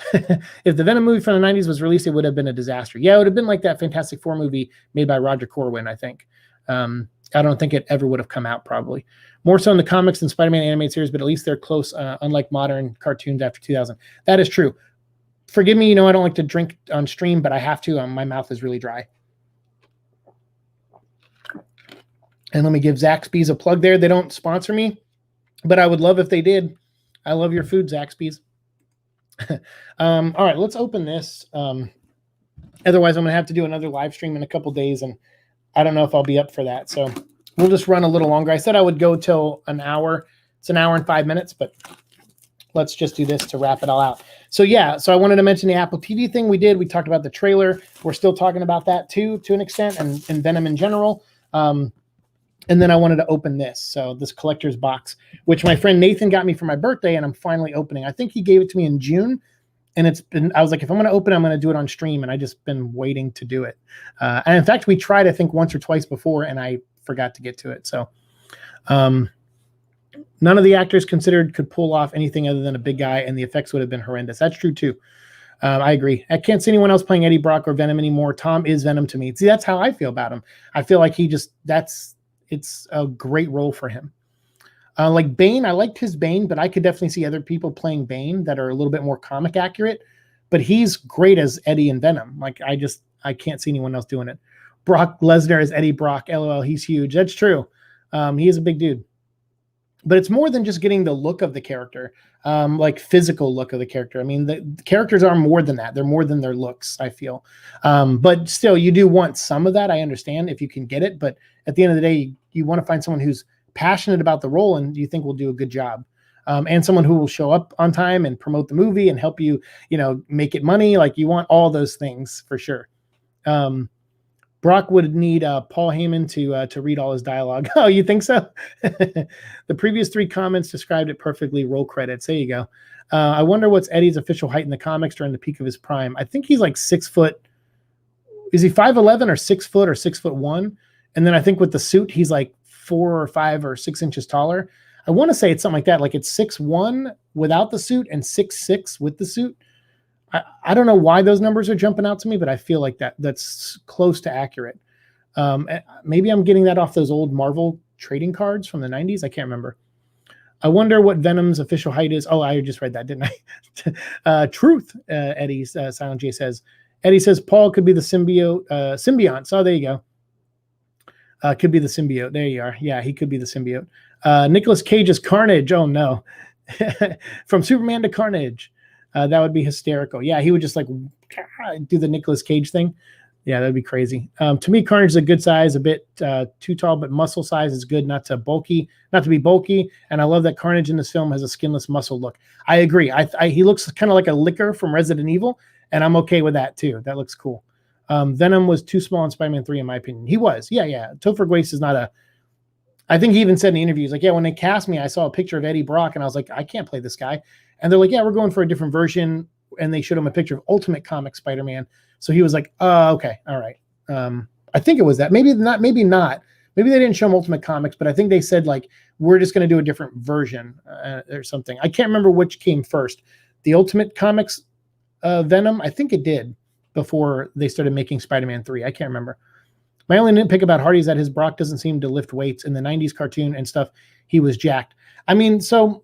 yeah, that's true. There's a difference between being like a professional, like I guess bodybuilder, because you do have that look, and that's what Eddie has in the comic books. He's kind of built like that, and in the cartoon they had him do that. But if you look in the set of his house or his apartment in the movies, he has a weight bench. He has weights on the floor. One of them gets thrown into a bad guy in the first movie. In this one, you see a tire with him, like, using it as like a punching bag almost. So Eddie does work out, but he looks like he goes a little bit above the average guy's workout. So like me, like I consider a workout me doing like 10 push-ups and 10 sit-ups in the morning. And that's really just to prevent me from getting any bigger, I guess. And Eddie's not like that. Eddie does have a physique. And it looks like he does cardio type stuff and boxing type stuff.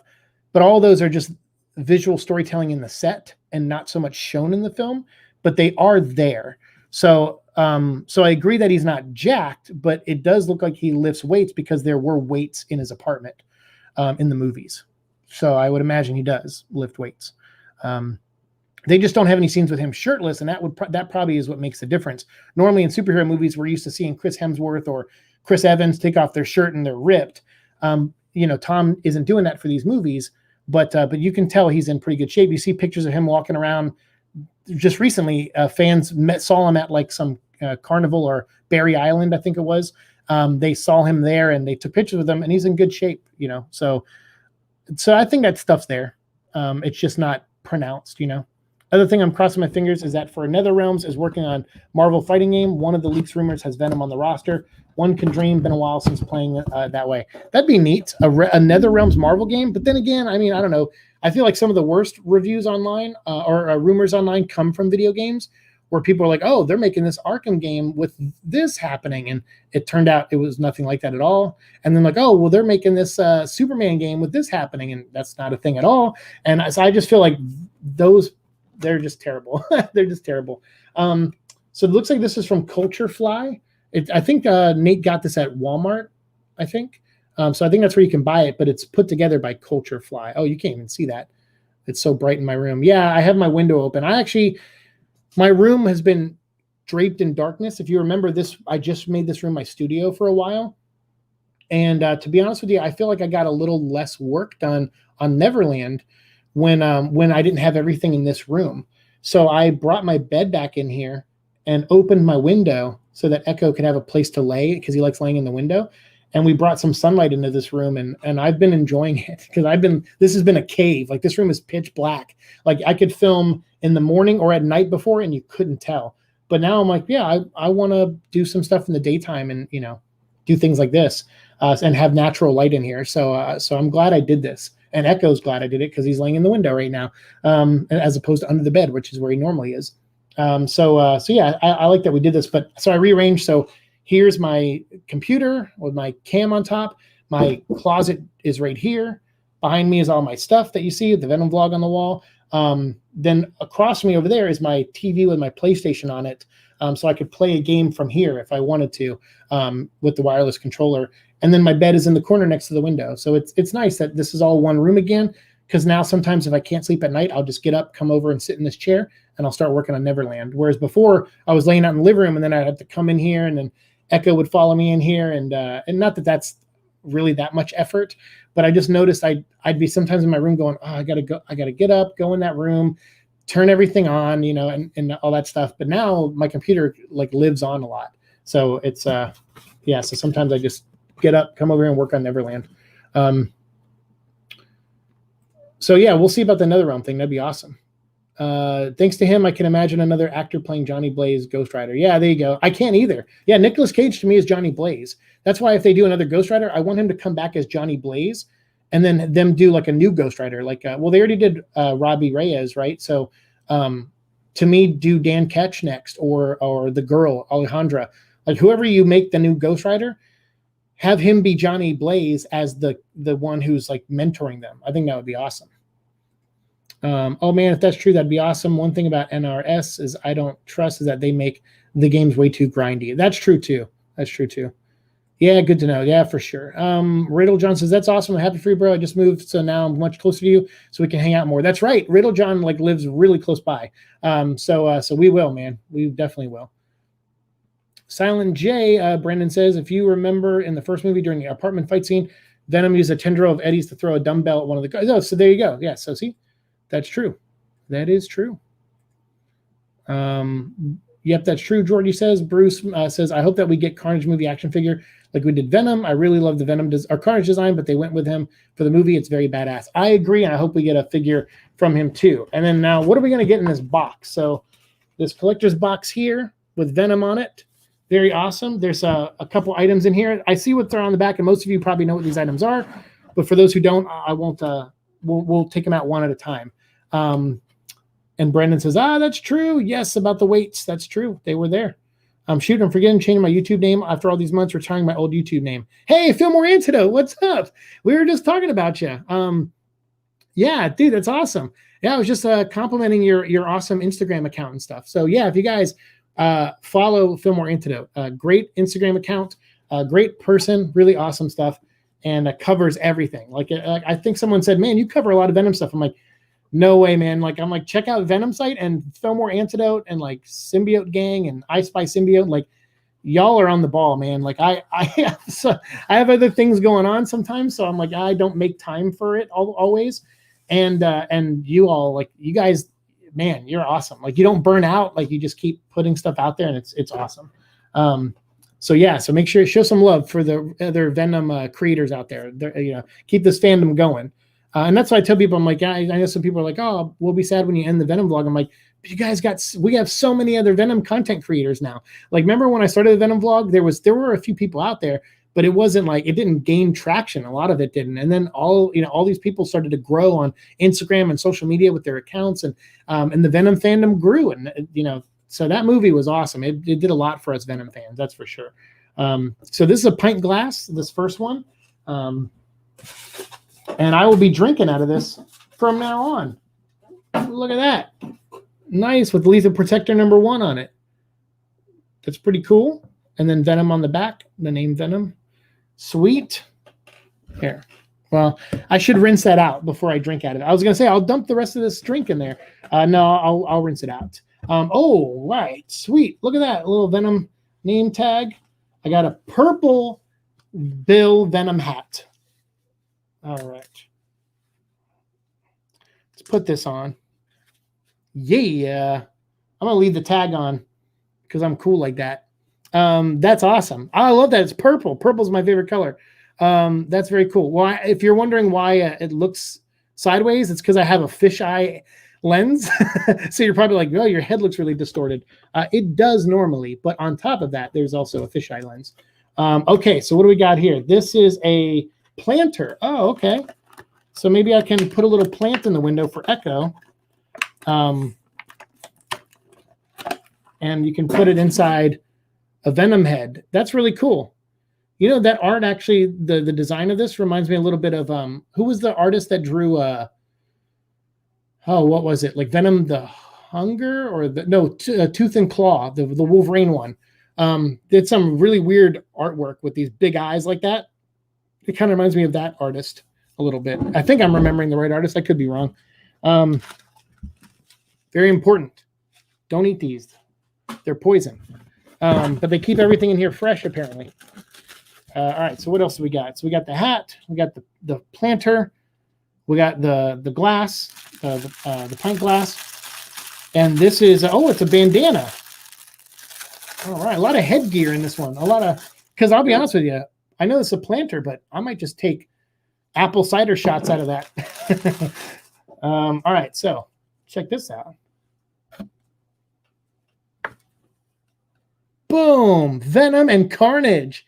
And it looks like Bagley style artwork. That's a cool bandana. That is awesome. Echo, do you want to wear a bandana? I'll wear it as a cape for now. I don't want to cover my Gwenom shirt. All right. There we go. Sweet. I'll be like that Venom in the alternate universe where he wears Spider-Man's outfit around his neck. There you go. Cool. Let's see. F. No, don't hit me with the F in the chat. Can't wait for Sony Venom and Carnage merchandise, especially the Funko Pops. Yeah, there's a lot of cool stuff coming out. I probably won't get a lot of it, like the Funkos. I don't really collect those anymore. But I will probably get any new Marvel Legends figures or anything else that they do. I will for sure. Eddie is 6'3" in the comics, I believe. 6'3". So that means the symbiote, what would that put him at? Like 6'7" or 8 or 9 maybe? Jeez. Kirsty Ultimate Comics portrayal of Eddie. I know it's the worst. Hey, Tavia, what's up? How's your day going? Mine is okay. And how is yours, man? My day is going great now that I'm doing the stream. But after I'm done, I got to walk Echo. And then I'm going to probably just rest for a little bit. And then I have a couple phone calls I got to make. And then I work tomorrow. So because I'm doing this live stream, I probably won't have any more videos going up tonight or tomorrow. So it'll probably be Thursday before I have any more content going up. And since I already filmed it, it'll probably be Carnage Volume 3 by Jerry Conway. I'll probably just go ahead and edit that at some point tomorrow night or the night after and get that up to you guys on Thursday so we can try to finally wrap up Carnage Week in the middle of Summer of Carnage. And then also, look at this, coasters, Venom Uzi Splat coasters, which is good because I don't have a coaster under that drink right there. And I'll put one under the pint glass right there. Nice. All right, Echo. Hi. Want to come up? Come here. No? All right, he's going away. He thought when I was opening something, he thought there was a treat in there for him, and there was not. I'm sorry, buddy. Hi, come here. Come here. Hey, get over here. Come here. Come say hi. Hi. Hi, buddy. Okay. Come here. I want you to say hi to everybody. Hi. Say hi to everyone. Oh, I love you too, buddy. I know you're not in trouble anymore because you threw up, and now I feel bad for you. But you can't go digging through the trash, all right? Promise me? Here's a Venom. Here's a Venom. Here. Oh, okay. All right. We're going to put a plant in that and put it in the window for you. Don't pee on it. Okay? Don't you pee on it. Don't talk back to me. All right, let's catch up on comments here, and then we'll wrap up the stream. Tavia says, I'm still hoping for another round making a DC Marvel fighting game. Yeah. I don't know if that's a realistic expectation. I don't think just because they have a license for Marvel and DC that they can just make a game with the two combining. I don't know if it works that way. I mean, I could be wrong. It doesn't seem like it would work that way.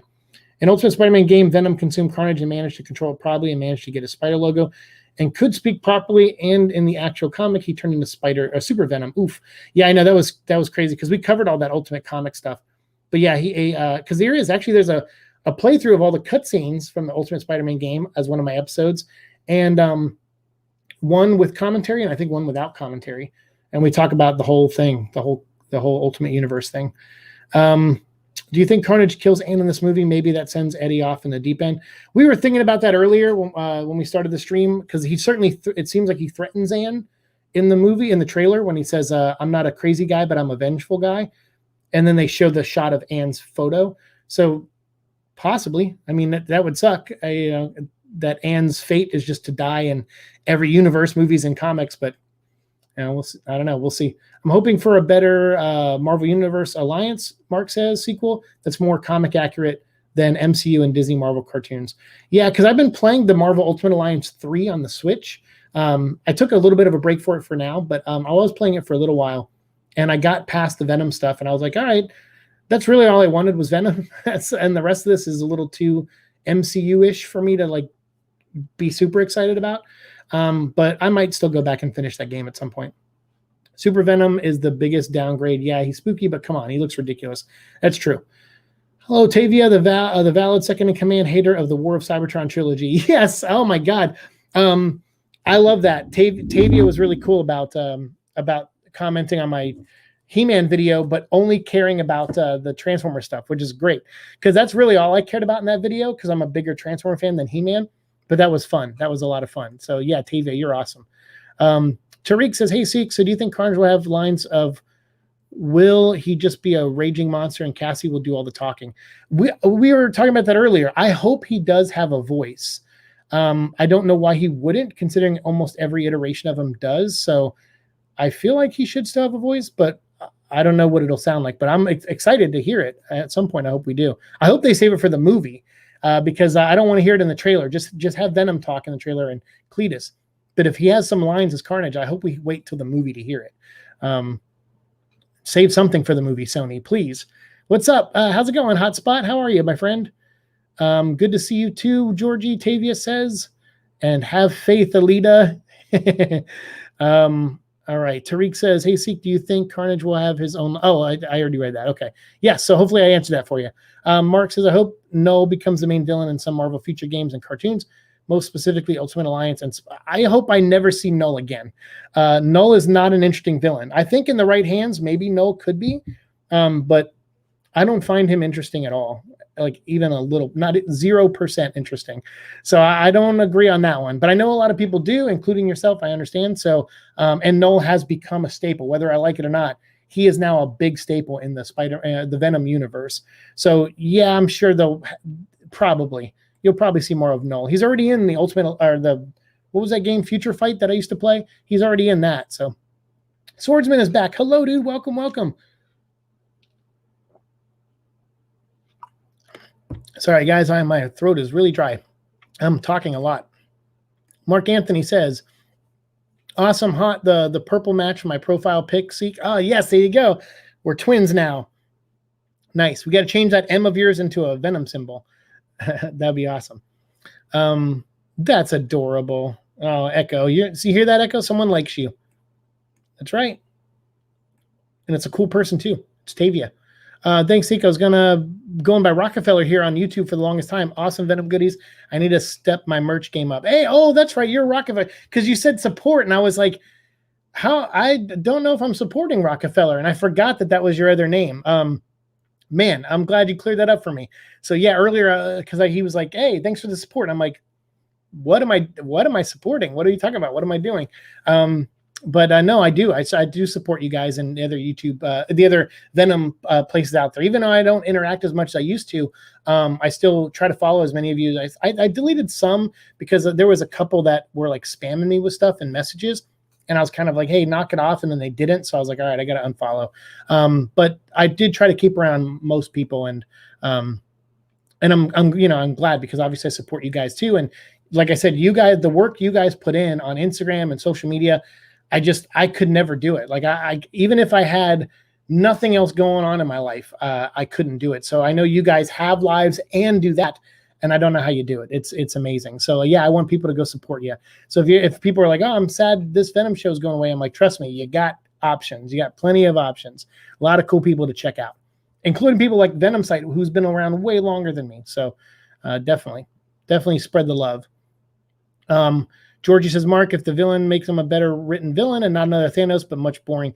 Yeah, I mean, sure. If someone writes him well, I guess would know, but not a lot to go off of there. That's a cool hat. Kind of bring the black and white color normal Venom is for what the ultimate. Yeah. So we just did an unboxing of this Venom collector's box, and this hat was in it. This bandana was in it. Here, I'll show it for those of you who were stepped out for a second. This bandana, Venom and Carnage. Also, these little coasters for drinks, these little splat Venom coasters, a Venom pint glass, and a Venom planter. Put a little plant in, which I don't know if I will. I like plants, but if I put it in the window, I just realized Echo's going to pee on it. So I don't want that to happen. So I'll probably just keep it around as just on the shelf somewhere.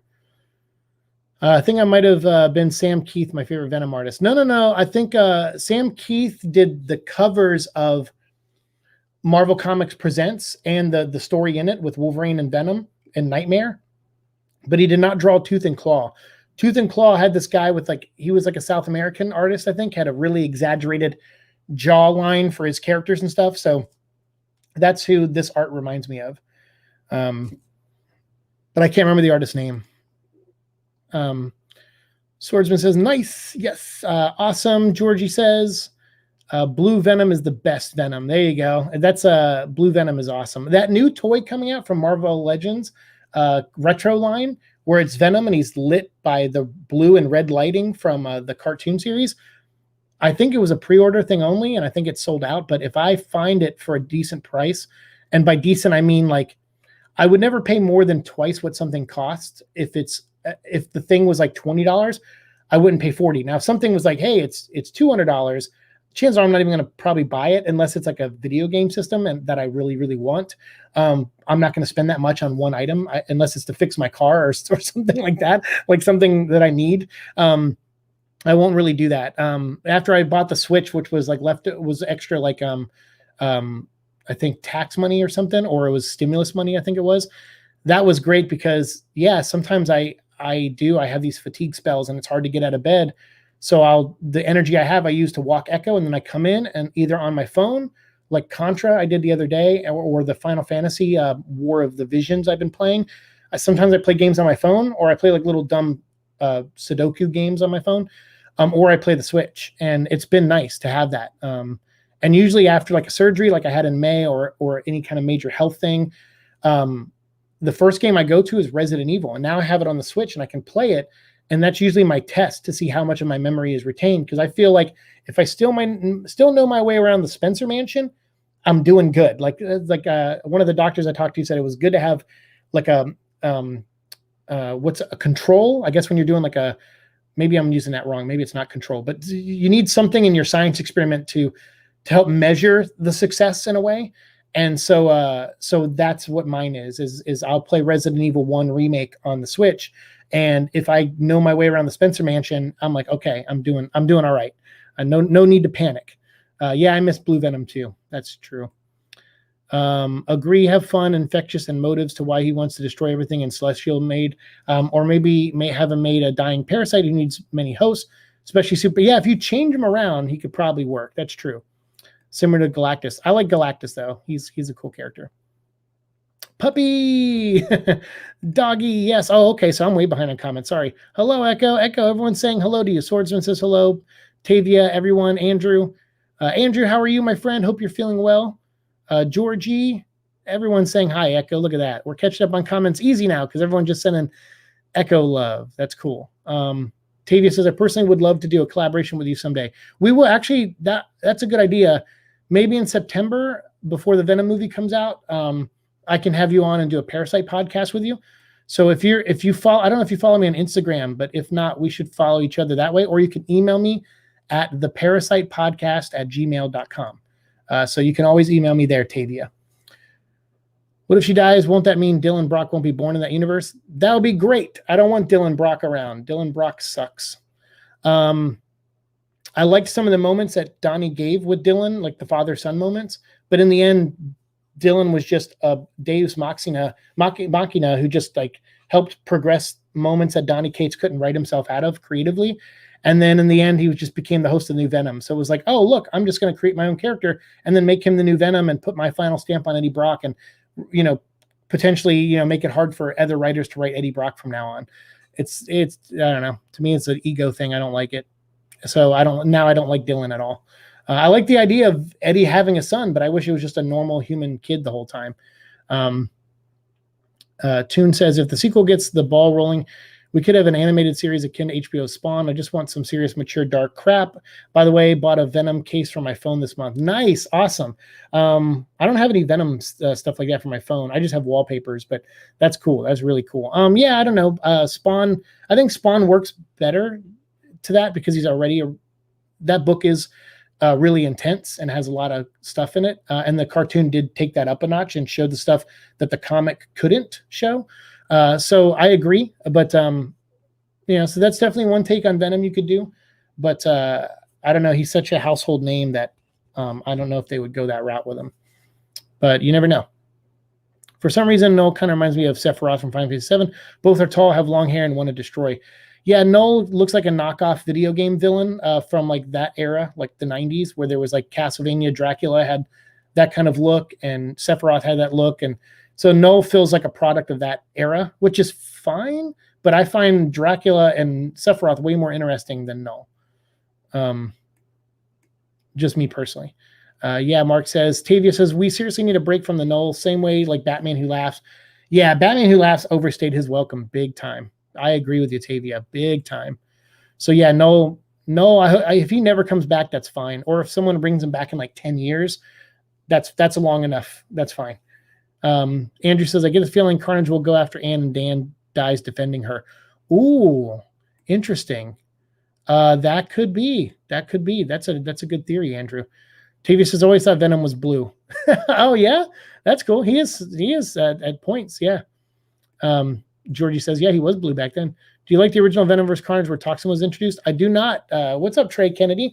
I like, what was the artist was Derek Robertson, right? And the covers were by Clayton Crane. We did a video on that because we've covered all the comic book history of Venom. We're now up to, we're near Red Goblin now. So we're almost caught up to modern day Venom comics. And we've been also doing the modern day Venom, like Extreme Carnage. So we're almost done. We're talking about literally the whole 30 years of symbiote lore, 33 years, I think now, of symbiote lore in Marvel. And we covered that story. And I think I remember saying that I didn't really like it that much because I didn't like Toxin at all. Like I just didn't, it's the 1000th symbiote. And every time a bloodline of symbiotes has a 1000th child, it's like it was so dumb. Like it was just so dumb. And then the writer, Peter Milligan, put himself into the story by naming a character almost after him. His name's Peter Milligan, but he created Patrick Mulligan. Like, I heard of self-inserting, but Jesus, man. So I ended up really not liking that miniseries at all. I know Patrick Mulligan is in the new Venom movie, played by Stephen Graham, but I honestly hope he doesn't become Toxin. Like, or if he does, give him like one scene like She-Venom had in the first movie, and then I'll be like, oh, okay, it's just one scene. But yeah, less symbiotes. It's getting to that problem the Flash TV show has. Every season he fights a speedster. I'm like, Jesus, give him anyone else, man. Like, have the Rogues collectively be a villain in one season with like Captain Cold and Mirror Master and all that. Mirror Master did play a part, I think, in one of the recent seasons, but there was still like Godspeed and these other speedsters. I'm like, let it go, man. Shouldn't have wrote two thins. I should have been. Hey, don't worry about it. The typos happen all the time. I'm not the word police here. I'm pretty bad at it myself, so it's all good. Tristan, hey, what's up? Welcome in. How's it going? Mark says, I see Null ripping off Disney's version of Hades if the writers try making him commit genocide against all gods and rule over the powerful mortal beings. Now that could be cool because Hades is actually a fun villain. I like that villain in Hercules, and I liked him in Kingdom Hearts also, the way they used him in Kingdom Hearts. Him and Maleficent. So yeah, that'd be good. Gaming Molecule. Andy Serkis is confident about Venom 2, and the trailer looks so much better on Apple TV. I think YouTube compressed the video a lot, and I think Andy Serkis is DNG great. Hey, doing a great job. Yes, actually, Gaming Molecule brings up a good point I forgot to earlier. Earlier, I mentioned the Apple TV trailer. You're right, Gaming Molecule. I watched that on my phone. I go, what happened to my phone? Did it upgrade? Like, did it update or something? It is picture clear quality on Apple TV. Holy cow. I don't know what resolution it's running at, but it is, I can't believe my phone and my computer could handle it. It looks so good. I was like, wow, really? Like, you're right. It looks sharp. So that's another reason to go watch it on Apple TV. And then, like I said, wait after look in the description box. There's a link to the Apple TV. Click on that and you'll see a trailer that says exclusive trailer. Watch that. See the trailer in high def. It looks beautiful. And then after that, they'll play like a 2-minute making of video with Andy Serkis. You got to watch it, guys and gals. If you haven't seen it, check it out. Boils and Ghouls. Swordsman says, Tristan, hello. Hey, what up? Friends in the chat. Nice. Tavia says, oh, speaking of Venom, that reminds me of opinion on Gwenom because I thought she was interesting. But man, oh man, that crossover with her fighting Carnage was so disappointing.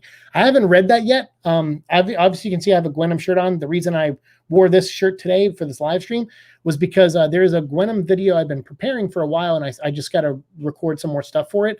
But I'm going to push it off a little bit longer so I can finish Chillers Part 5 because I did the read of Chillers, and I still got to edit that too, finish editing that. So that is taking priority, but I have a video coming up on like who is Gwenom, and it's going to cover the origin of Spider-Gwen a little bit, and then touch on the Gwenom story and set that all up. And so that's going to be my full video, and it'll hopefully be about 15 minutes long. And then my sequel to that video will be covering the Carnage versus Gwenom miniseries. So I'm sorry to hear that it was disappointing for you. I hope it's, we'll see. I haven't read it. I haven't read a single part of it yet. But that's a bummer to hear. Andrew says, to me, Noel works best as a myth, and a character that is in the past was a thing, and explains how. Yeah, so like the cartoon did that, where they did that whole episode where they explained who he was and that he was in the past. And you're right, I think that works better. And explains how and what but isn't a modern force. He's a hot topic reject given cosmic edgelord powers. I agree, actually. That's it's a specific description of him, but it's one I kind of agree with.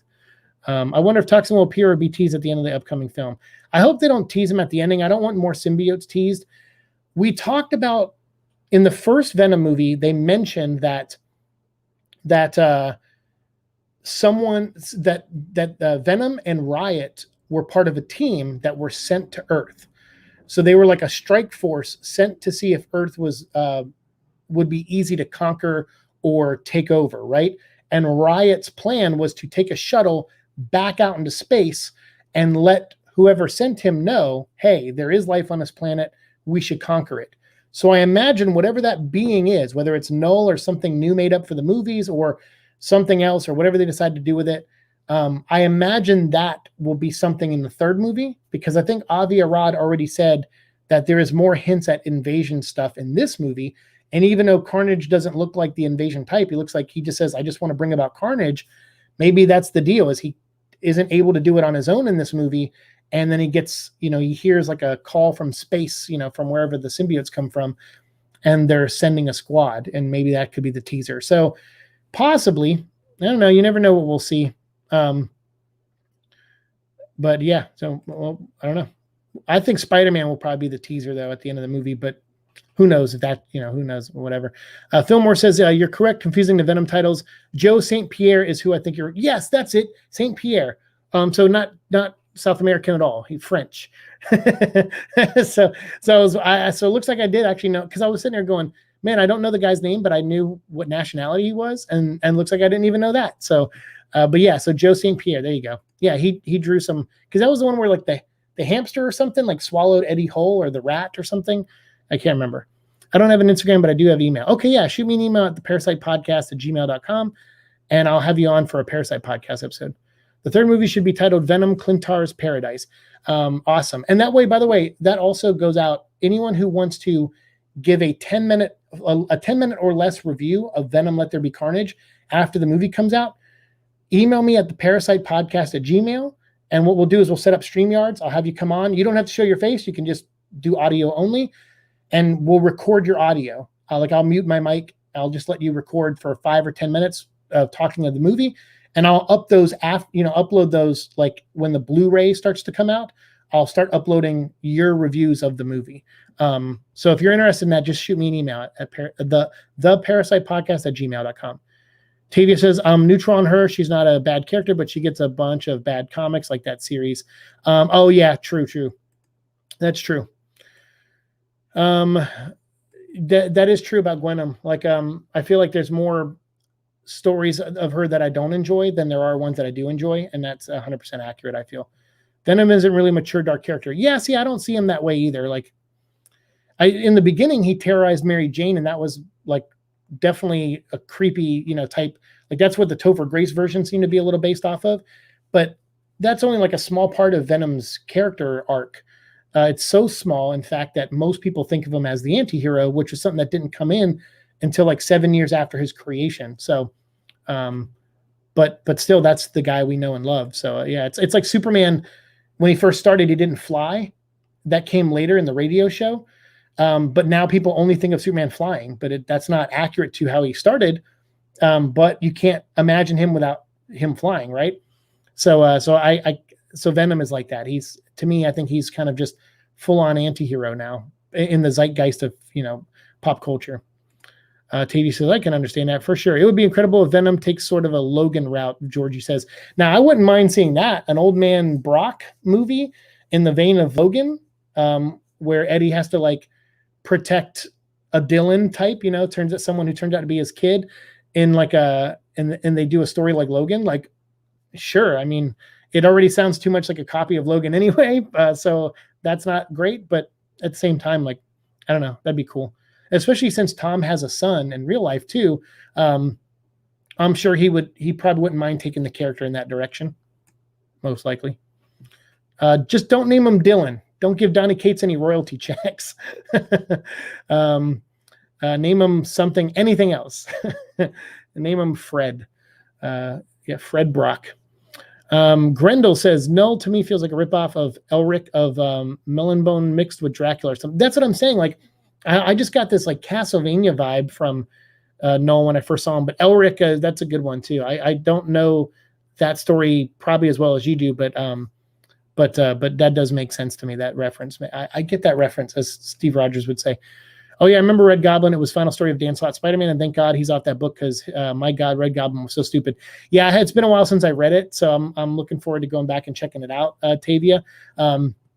But that after we finish Carnage Volume 3, which Swordsman, by the way, you're right, to give you a little tease at my view of that book, I think that was the strongest arc in the whole Jerry Conway run, the third one. Even though there's still stuff I don't like in it, I think it's still the strongest one, and it's certainly the best representation of Eddie in that series as well.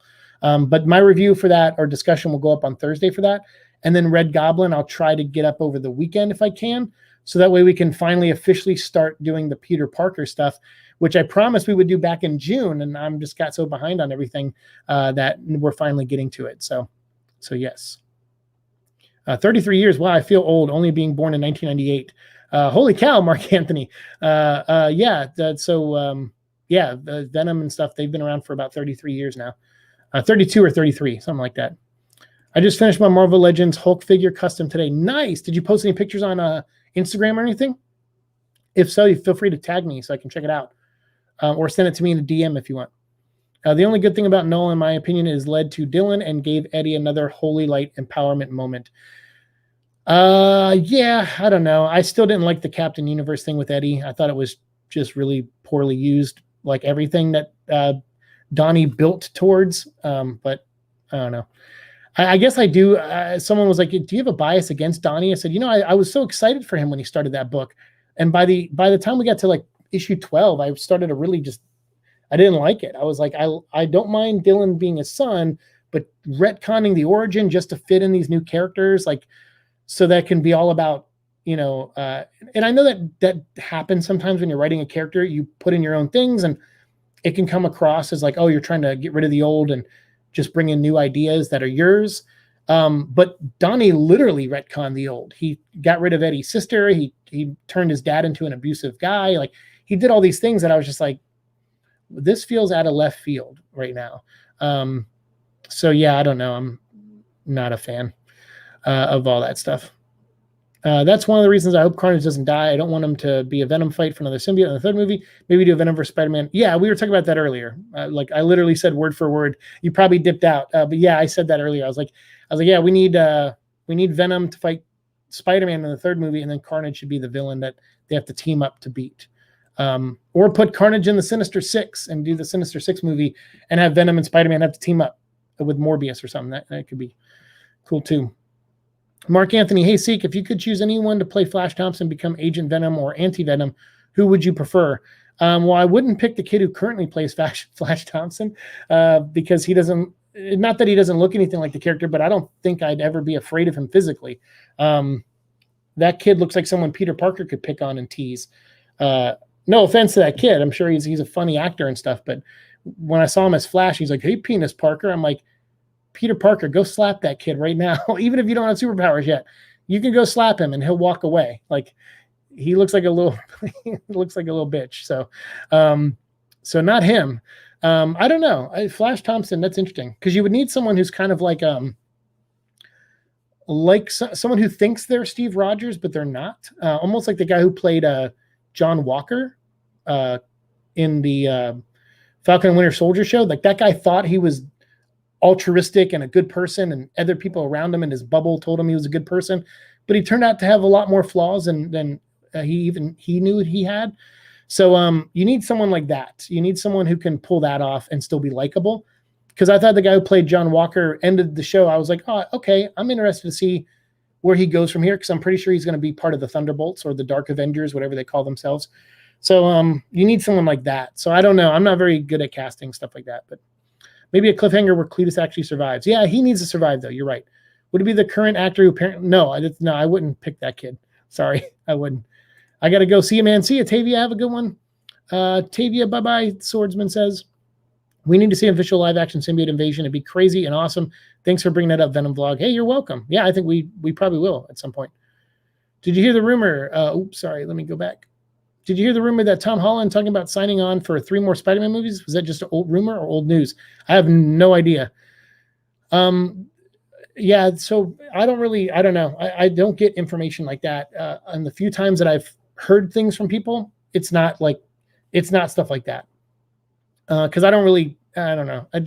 I don't care if Tom Holland continues to play as Spider-Man. I don't have anything against that kid, but I just I don't really like the new Spider-Man movies too much. There are some, out of all the Marvel movies, they're some of my least favorite.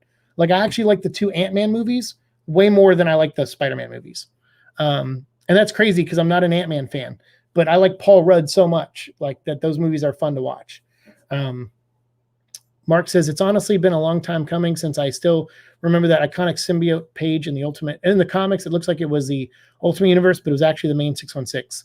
Nice. Yeah, that's awesome. I can't remember. I sometimes can remember information about stuff, but visuals are really hard for me sometimes. And so, yeah, I'm not, I envy that you can sit around and picture all that stuff. That's pretty awesome that you do that. And yeah, I mean, there are some things that just live with you forever, right? Like Optimus Prime dying, I think, is like forever in my body. And the Spencer Mansion from Resident Evil are my two like go-to things. Georgie says, at Eric, we all know if he has one more Spider-Man film, No Way Home, and a Marvel team-up movie, sometimes plans change. You never know. Yeah, I guess that's true. We don't know. So he is signed for one more Spider-Man. Is that including this one coming out, or? Oh, so it is. No Way. You just said it. No Way Home, and then a Marvel team-up movie later, which is probably going to be Doctor Strange, right? And I don't think it's an accident that Spider-Man comes out in December and Doctor Strange comes out in March, because that's only like 3 months from each other. I'm pretty sure that's for a reason. To appear in. Gotcha. Not yet, Tristan says. Tavia says, before I go, I did send you an email on what day and time in September. Yes. All right, let's do it. Cool. I'll check the email later then. Nice. And I do got to wrap this up because I said I would go for an hour, and it's been almost 2, of course. But once I start talking to you guys, I can't stop sometimes. But this will make me feel better about not having an episode tomorrow or the next day. So, yeah.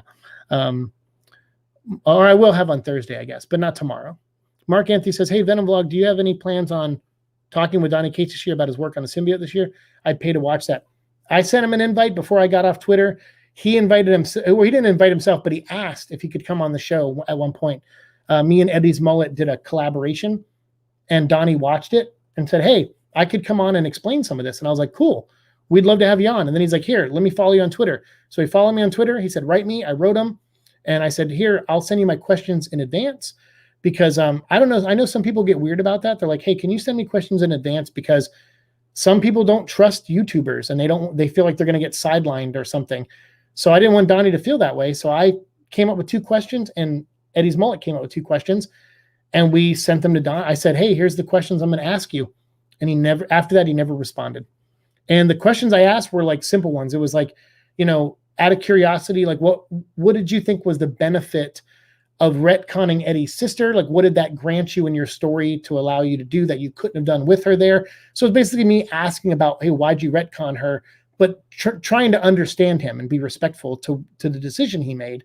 And then I think Eddie had a question. And then our other 2 questions were like simple, like really easy softball questions. Like, just like, what are you looking back on your run? What did you like about it or whatever? And, or what was your favorite moment? It was like simple things like that. And then like one slightly medium hard question, and he never responded and then never got back to me. Then I think soon after, he had like a family emergency. So I wrote him and said, hey, just saw about your family emergency. I hope everything's okay. And I know you're busy, so I know I haven't heard from you in a while, but that's okay. Like, I understand life gets in the way, but the invitation's always open. Just DM me or email me. It never got back to me. So I'm just going to assume he doesn't want to talk to me for whatever reason, or has just moved on past symbiotes now and is on to the Thor and other things he's doing for Marvel, and probably just doesn't have an interest. And plus, he does his own podcast now, so he probably feels like he can just get whatever off his chest through that and not going on other people's streams. So more power to him. But yeah, I would love to talk to him. Just I don't have anything personal against the guy. I just I'm very critical of what he's done with the Venom character is all. He did do some good things that I like, or some things I liked. I would say good and bad are subjective. You could like something that I don't, and vice versa. But he did some things I just didn't like, and I want to talk to him about it. But ultimately, the way I saw it was, man, there are people that watch my show that disagree with me about Donnie's run. This would be nice to have him on for them too, because they'll get an extra Donnie experience on here. And maybe I was hoping you could see what it's like for 2 people who disagree to be civil and respectful to each other, and discuss a character they both love and have different opinions on. And that's what I was kind of hoping to get out of that conversation with him. But it never happened. And I'm not on Twitter anymore. So if he's written me since, like, I have a deleted account. So he'll have to write me on Instagram, or email me. Eric says, sweet. Yes, sweet. Swordsman says Venom, Spidey, and Morbius versus Sinister Six would be amazing. I would like that. That would be great. I'm still hoping we can have Peter and Mary Jane have their daughter Mayday Parker, Spider-Girl, in the main Marvel universe to fight Dylan Brock as Venom, or team up, because that would be fun. Okay, in the comics, you mean? Yeah, I mean, you never know. Maybe one day. Maybe they can revitalize the MC2 universe and put Dylan in there. That'd be cool. Actually, it would be really cool if you put Dylan in there. Actually, that would be really cool. If you had the the alternate universe where Dylan became Null, if that was the MC2 universe. I don't know if it would really work, to be honest with you. I'm probably fan fictioning out here, but all that happened, the MC2 built off of if things worked out differently with Ben Reilly. So you could kind of say that could still be a world where Anne didn't die and Eddie did, or something. I don't know. Maybe it wouldn't work. Actually, no, because Anne became Venom in the church. So yeah, that wouldn't work at all. Never mind. Forget it. Yep, I fanboyed out. Georgie said that would be neat, although other variants might do their job for them. Wink, wink. Yes, variants. So many variants now. I think Venom 2 CGI will be awesome. We can't judge by the trailer because Andy Serkis said he wanted characters to be believable. I mean, that's true. I mean, but again, I can still judge. If you show me a trailer and stuff's not looking good in the trailer, I can judge the trailer. Yes, it's not indicative of the final product. You're right. But I can still judge the trailer. I mean, nobody gets hurt by me saying the backgrounds in the trailer look like shit, because they do. That scene where Carnage is walking towards the camera, Carnage looks great. The jail behind him, which is clearly CG, looks terrible. The church, when Carnage pulls himself up to the ceiling of the church, the church looks terrible, in my opinion. But I don't hurt anyone's feelings by doing that. Those could be placeholder backgrounds just to get the trailer out there in time, and it might not be indicative of the final product. So you're right. But I believe in Andy Serkis. I love the guy, so I'm sure it'll look good. Elric is an albino warrior who often fights with a mystical sword known as Stormbringer. I feel like I know that. I can't picture him, but I feel like I know that. A sword that drains the lives of others and is capable of killing gods. It's basically Null in a nutshell. Pretty much. Sounds like it. Eddie says, aside from villains, I haven't liked the MCU Spidey at all. That's what I'm saying. I liked Vulture and some of his crew in the first movie, and I liked Jake Gyllenhaal's Mysterio was really good. Yeah. It's funny, the two things I liked in those movies were the bad guys, and the rest I was kind of like I'm like, really? The world blinked out of existence, and now kids are back in school, and they're already going on vacations? Like, we're going through a pandemic right now. I mean, this is hindsight, obviously, but we're going through a pandemic. Schools aren't taking long vacations. They're just trying to get kids back in school and keeping them safe. Like, schools don't have money right now to fund all that stuff, and they can't ask parents for that money to fund it either, which you normally would. You'd be like, hey, buy your kids train ticket and we'll take them to Washington, D.C. or something. Unless they're really close, they're probably not taking trips like that. So a Euro trip right after a blink or a blip event? No, I don't think so. Eddie says, Donkey, well, I'm not going to disrespect the guy, but he says, Donny Cates is not good enough for this channel. That's not true. Donny Cates is a human being just like the rest of us, and he's a talented writer, and he writes stuff that I do like, and he writes stuff that I don't like. And that's how everyone is who creates things. There's going to be stuff you do like and you don't like. The goal is to not take it too far and make it personal. And I don't take it personal. Donnie's a busy guy, and if he forgot about coming on here or whatever, that could be the reason too. I'm a small YouTuber, so it's not like he probably thinks about me often or anything. He doesn't. He's like, Venom vlog. Why does that sound familiar? Oh shoot, I was supposed to be on that guy's show. Like, that could be the reaction. So no, he seems like a nice guy, and I'm sure if he had the time, he would make it. But if he doesn't ever have the time, it's fine. Like, it was something I would have loved to bring to you guys, because some of you said like you'd love to hear that conversation, but it's not. If it doesn't happen, doesn't happen. So it's all right. We've had Tom Hardy on the show, so like twice, and so that's cool. Yeah, that's cool. And I'm trying to work on some other things. I have to wait till the movie comes out before I can really reach out to a couple people to see if I can do any kind of like interview or anything. But we'll see, and we'll also have to see how my health holds up and how other things go. So Mark says, why didn't Donnie reply? I don't know. It's a good question. Like I said, I think at that time too, he had some family, like some personal stuff going on. So I didn't want to, I'm like, hey man, that's way more important than doing my show. Like don't worry about it, So yeah, but I hope everything worked out. I don't know the follow-up to what happened. I think it was involved his dad or something. So I was just like, dude, that sounds way more important. Like, if you don't worry about us, like, we'll be here. The door's open anytime you want to come on. Swordsman says, I'd rather have had Mike Costa or Cullen Bunn. I like Mike Costa's run. We're about to get into that soon. We'll probably start getting into Mike Costa's Venom run after the movie comes out. So that'll probably be the comic stuff we talk about after the movie, because I'm not going to read the Al Ewing stuff, like all that new Venom stuff. I'm not going to read it. So we'll get into Mike Costa at that time. He's afraid of Seek's aggression. Yeah, I'm such an asshole. Yeah, I know I've had my moments on here where I've been trolled, and some trolls I laugh along with them, to an extent, and some I let get under my skin. I'm human, just like everybody else. Some days you have good and bad days. But yeah, no, yeah, I don't think, at least, I have an aggression towards anyone. Only when someone crosses a line, like someone like impersonated my mom, I think, on Instagram. That was too far. Like, that was just way too far. Cause I'm like, come on, man. And then someone else like created a fake account and then said, hey, this YouTuber was talking about you. And it was like a YouTuber that was like really seemingly going through a really tough time and breaking down like emotionally.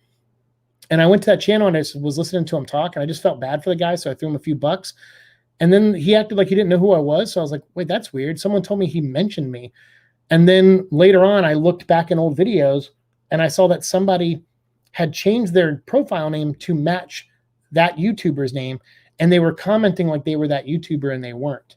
And they were trying to stir up I don't know, fight between me and him or something. And I was like, what is going on? I just thought that was so weird. I was just like, and I'm not a paranoid guy by heart. Like, so I'm like, I didn't believe it was happening. And then I showed it to somebody else and they're like, oh, that's exactly what's happening. I'm like, really? I'm like, why would someone do that? Like, I'm just here talking about Venom. Like, why why try to get involved like that with me? But so I don't know. People are weird sometimes. Tom has a lot of potential as Spider-Man, but I'm not really a fan of the direction they went in with him. The whole high school comedy vibe just went blah. Yeah, I'm not. Yeah, me too. Peter Parker in high school is not that interesting to me anymore. But every time they do a new cartoon or they do a new Spider-Man story, he's always got to start it back in high school. And I'm like, dude, I'd much rather watch a Peter Parker that is closer to his 30s, or maybe even near his 40s, like I am, and he's looking back at the decisions he made in his life and wonders if they were the right decisions. Like, that's why Logan was so good to me. That's about a man who's nearing the end of his life, and he's kind of accepting it in a way and almost trying to speed up his last years in a way. I don't know. I just find that kind of stuff way more interesting than like a coming of age story. I'm not into those anymore. I'm a little too old for that. Even writing Neverland is kind of difficult because I'm like, oh man, I'm kind of writing a coming of age story for Wendy in this book. But at the same time, I got to do a lot of fun battle sequences with pirates and stuff. So I was like, oh, okay, it balances out. I got to ask Cullen Bunn a lot of questions about his run on economics and comics. Oh, there you go. Yeah, I like Cullen Bunn's nice. I like that guy. He's cool. I'd love to have him on, and Chris Yost I'd love to have on at some point one day.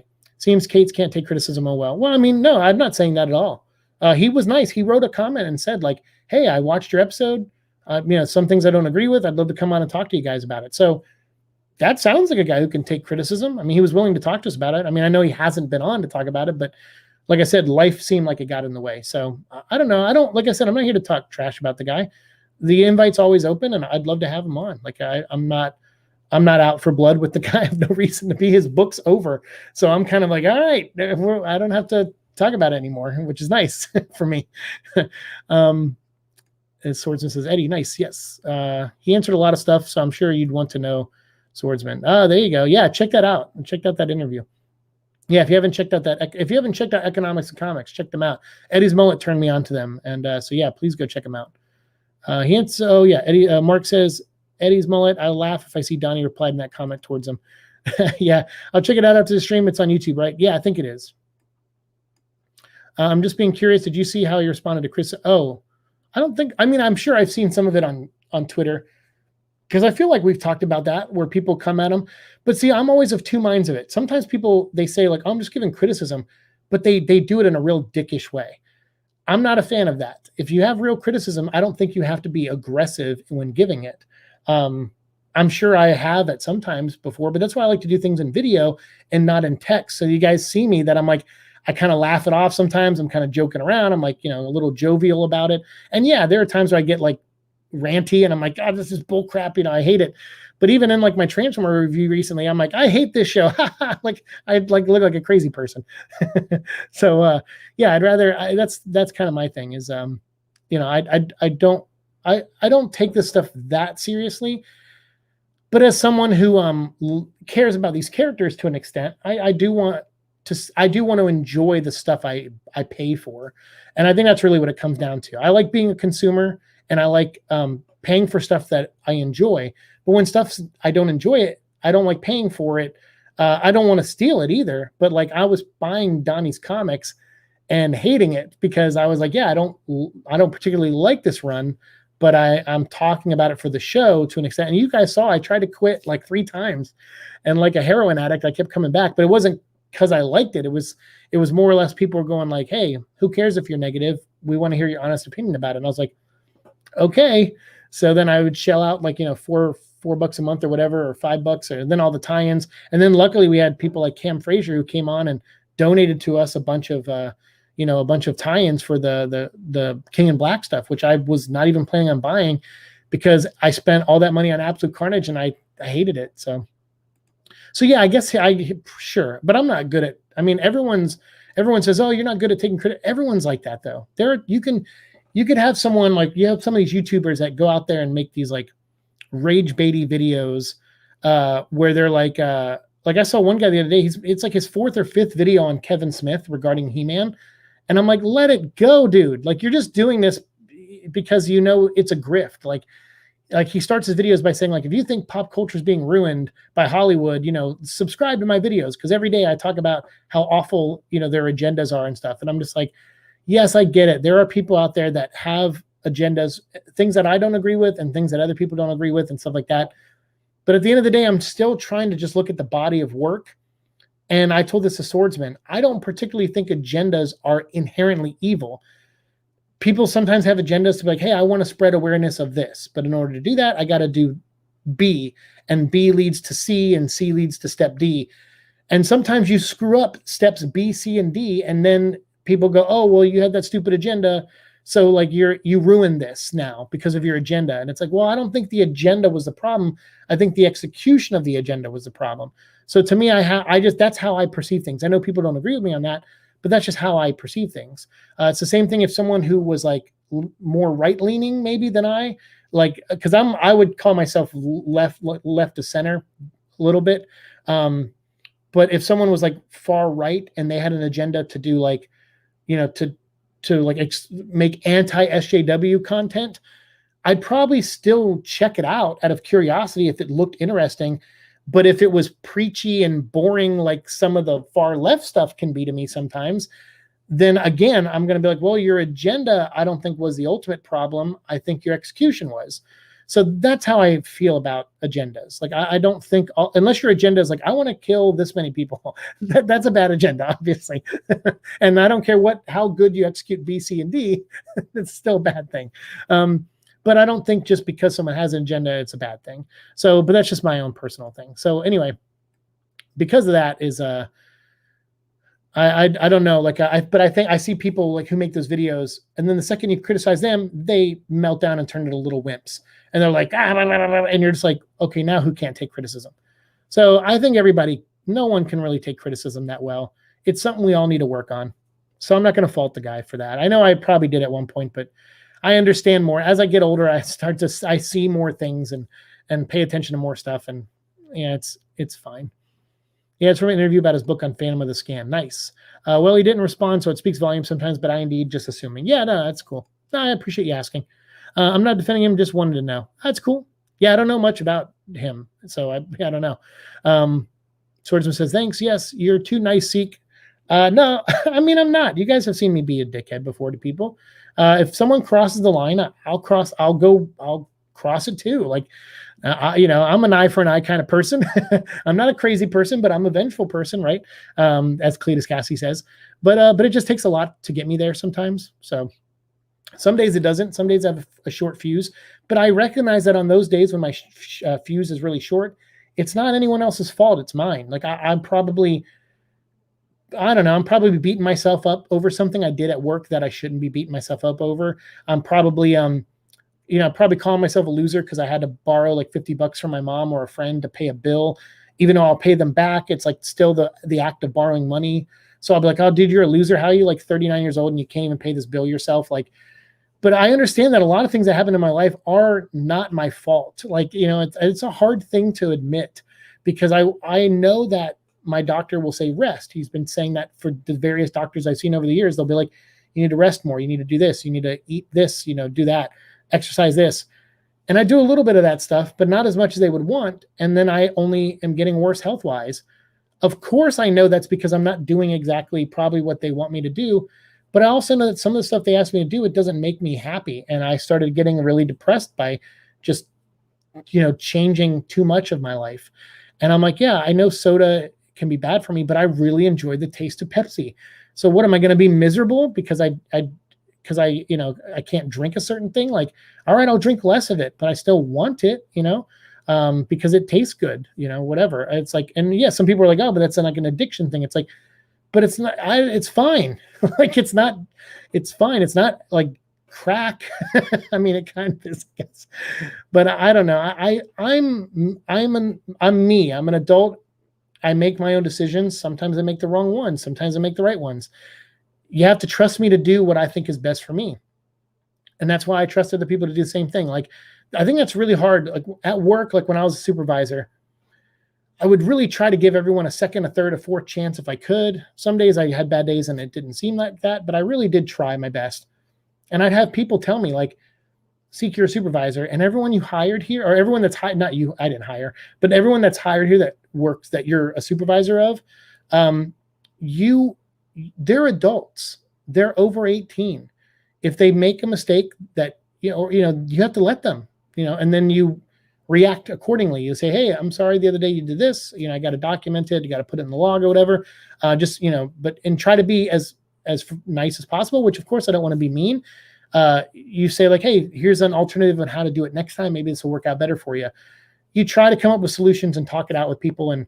But you ultimately have to realize that most times you're surrounded by adults, and you have to, if they like, so a prime example, lately I've been seeing a lot of videos pop on my feed, because I think I watched one or two out of curiosity, because I don't know, there's a lot of gamer YouTubers that I don't really know that well or know they exist. So I've seen videos on guys like, what's his name? It's like 3 initials, DSP, I think. So there are channels out there that just like make videos where they just hate on the guy. And after watching a couple of his DSP streams, and these, I guess people are critical of him, I've watched both now, and it's clear I probably personally don't like DSP as a person. It's the way he acts on stream and stuff. Feels very unprofessional to me. But that's just my personal opinion. I hope he doesn't give a shit about that, and he shouldn't. I'm just a guy.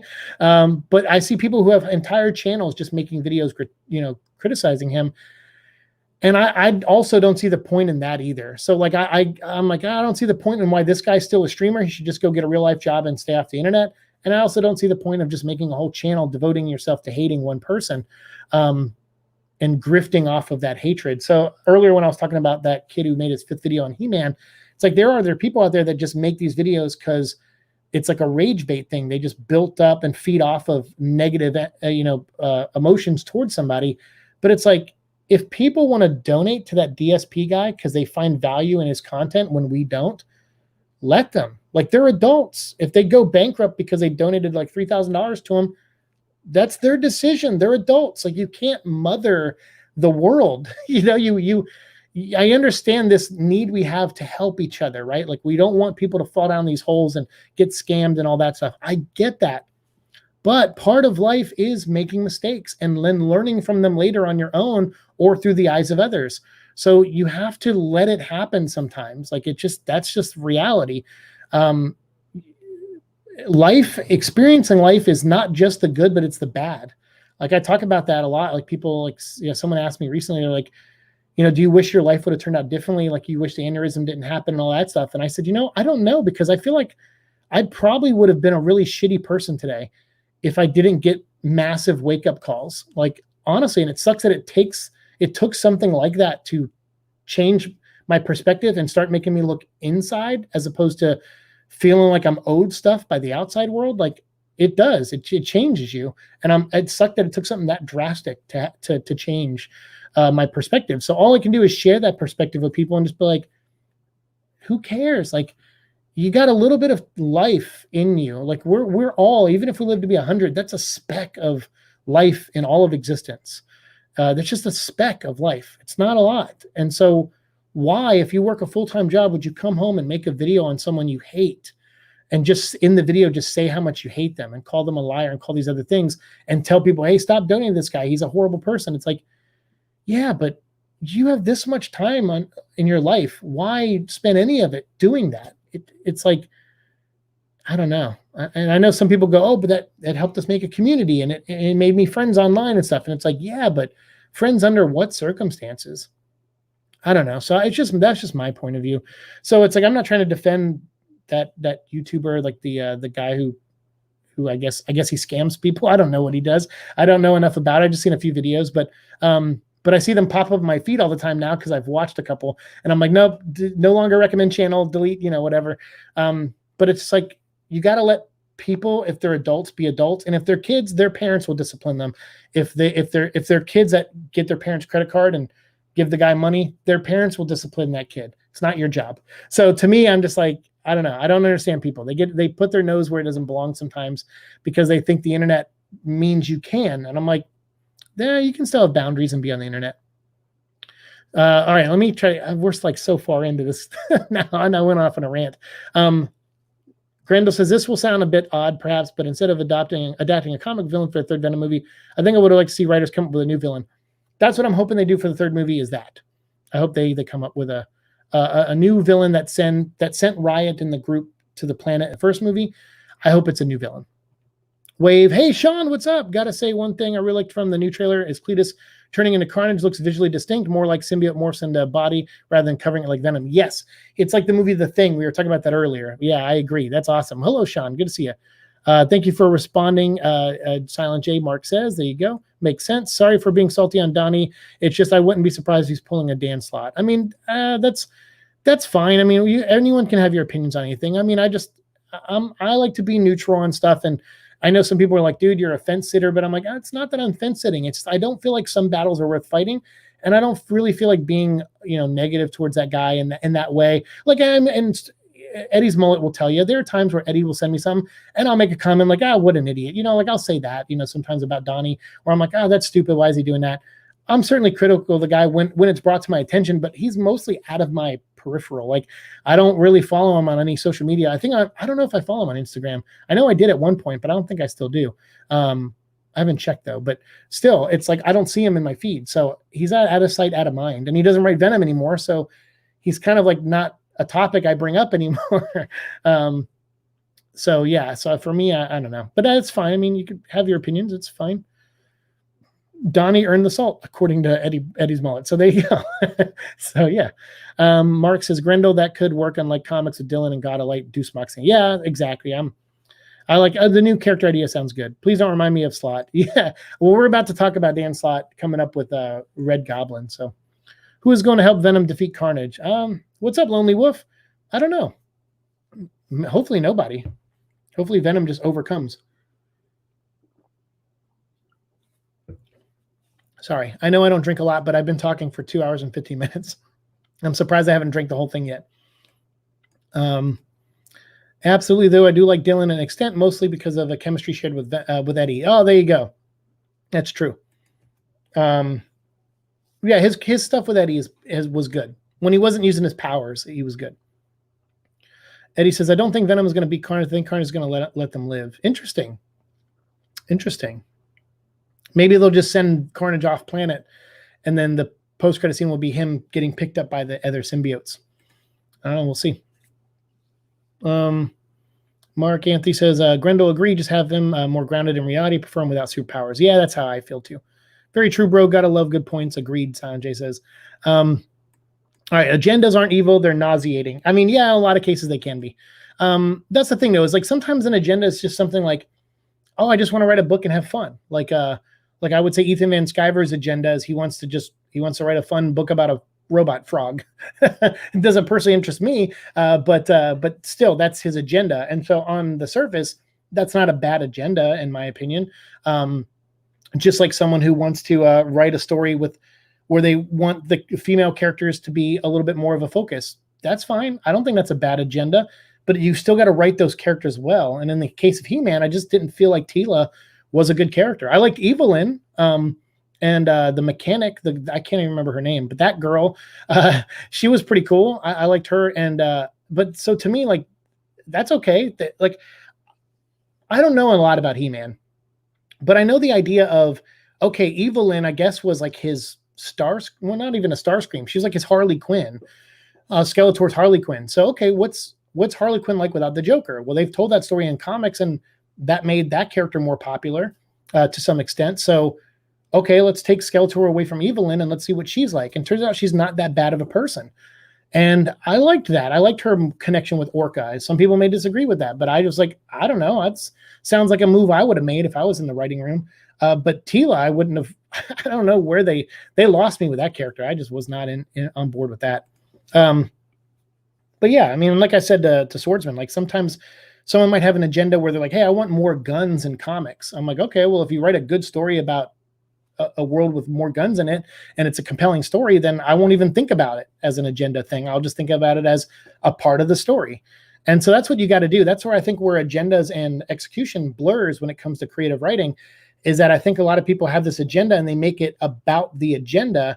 And me, I just want to see the agenda executed well so that I'll like a character like Teela as a new person being exposed to He-Man. Like, I don't mind liking a character like outside of He-Man, you know? And I liked He-Man in the first episode. He made like the ultimate sacrifice.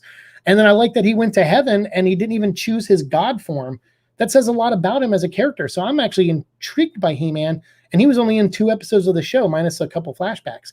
So to me, I still found myself enjoying kind of what they were going for. I just felt like they had a bad anchor in Teela. And even though I was critical about some of the other things around Teela, she was the thing I was most critical of. So I just hope that's, and unfortunately for the next part, if it's going to still focus on a character that I just don't like at all, I'm not going to be interested in watching all of it. Rage baiting. I laughed so hard. You were including Yellow Flash's name. Who's Yellow Flash? I think I know Yellow. I think I know the name. Because here's the thing is, yeah, there are people out there, I guess, I'm guessing. I'm going to have to take your word on that about Yellow Flash, but I feel like I've seen a video of his where he felt like he was genuinely criticizing. So I don't know what most of his content is like. Some of these YouTubers, I've seen a video or two, so I can't base them off of all of their content. I can just tell you what limited stuff I know about them. I feel like I watched a video of Yellow Flash where he was genuinely being critical. So I was like, okay, I kind of like this video. And there's been a couple other people like that. So I don't know. I listen to, I'm going to be honest with you. I am not afraid to watch a YouTube video because the title pisses me off. And I usually don't dislike. I think there have been a few instances where I have, but like Swordsman, I'll dislike because I still want to support the video. But usually if it just annoys me, I don't do anything. I don't like, I don't dislike, I don't comment, I don't subscribe. I watch to the point where they annoy me too much, and then I leave. And so I tend to really not even remember those YouTubers' names. But like Yellow Flash, I know there are people out there that really do like they have a roided up fan base of hate people who just hate like Star Wars or whatever. I don't know. I'm just not one of those channels. Like, more power to them, and they clearly grow way faster, and stuff. But at the end of the day, they make content that if I made personally, I would look back on and be kind of ashamed and embarrassed. They may not feel that way, and because they're rolling in money or whatever. So that's fine. I'm not judging them. I'm just saying, like, me personally, I don't have it in me to make that kind of content. Actually, in fact, I thought about making a series after the Venom vlog where I do comment on other YouTubers, but it was going to be positive. So see, I'm not even very good at at being like a piece of shit to other YouTubers. I'm critical of people all the time, of course. And I do sometimes, like with journalists and stuff, I do go across the line sometimes where I'll say, you're unprofessional and you're terrible at your job. I've done that for sure. And I don't regret those because I feel that even still with some of these journalists. But yeah, I'm just not much of a rage baiting person. But yeah, I do call it that, though. I don't know if that term has been coined elsewhere, but I have been calling things rage bait for a while, for a couple of years now. Mark Anthony, I think the idea of him having powers could have worked. I just don't think Donnie is qualified writer to do that. No personal offense to the man, of course. Okay, yeah, there you go. Yeah, I mean, I don't know. I think Dylan should have been human, for sure. That's fair. Hope the writer pulls it off well. We'll see. I'm literally in tears right now. I'm trying my best not to laugh so hard right now. That's cool. Though I'm sure how I feel about Dylan being Venom, though, feels like ripoff of Nightfall, and that conflicts me a bit since Azrael is one of my favorite. Yeah, see, that's the thing is like, it's that idea. Like, we got to pass the mantle on. And typically when the mantle's passed on, they didn't pass it on to Dick Grayson. They did, like Grant Morrison did, and that was great. Grant Morrison is proof that you can be a writer who wants to create new ideas and new things, but Grant created new villains like Professor Pig and Flamingo and stuff. Like, he was like, all right, I'm going to create new things like the Black Glove and stuff, but I'm going to do it as villains. If I'm going to pass the mantle, it's going to go to Dick Grayson. Of course it is. Dick Grayson is the most qualified to be Batman, and because he doesn't want the role is why he's the perfect Batman. So to me, he went right to Dick Grayson, and that makes sense. But like Denny O'Neil and those guys, they invented Azrael to be the new Batman because they knew it wasn't going to last long and it was going to eventually go back to Bruce Wayne. Just like the people who killed Superman, none of the 4 Supermen were really Superman. They were like, we know the real Superman's going to come back one day, so these are our surrogates. The difference is the 4 Superman, I liked a lot of them. And I actually, like you said, I kind of liked Azrael. I liked that story, the way it was told. Maybe Dylan will be the same thing. Maybe Dylan will exist for like 2 or 3 years as Venom, and then it'll go back to Eddie. I don't know. We won't know until that happens. But yeah, you're right. It does feel a little bit like that, but we won't know if that is. For all we know, Dylan will be Venom for the next 20 years. We have no idea. Probably not, though. Probably not. He probably won't be.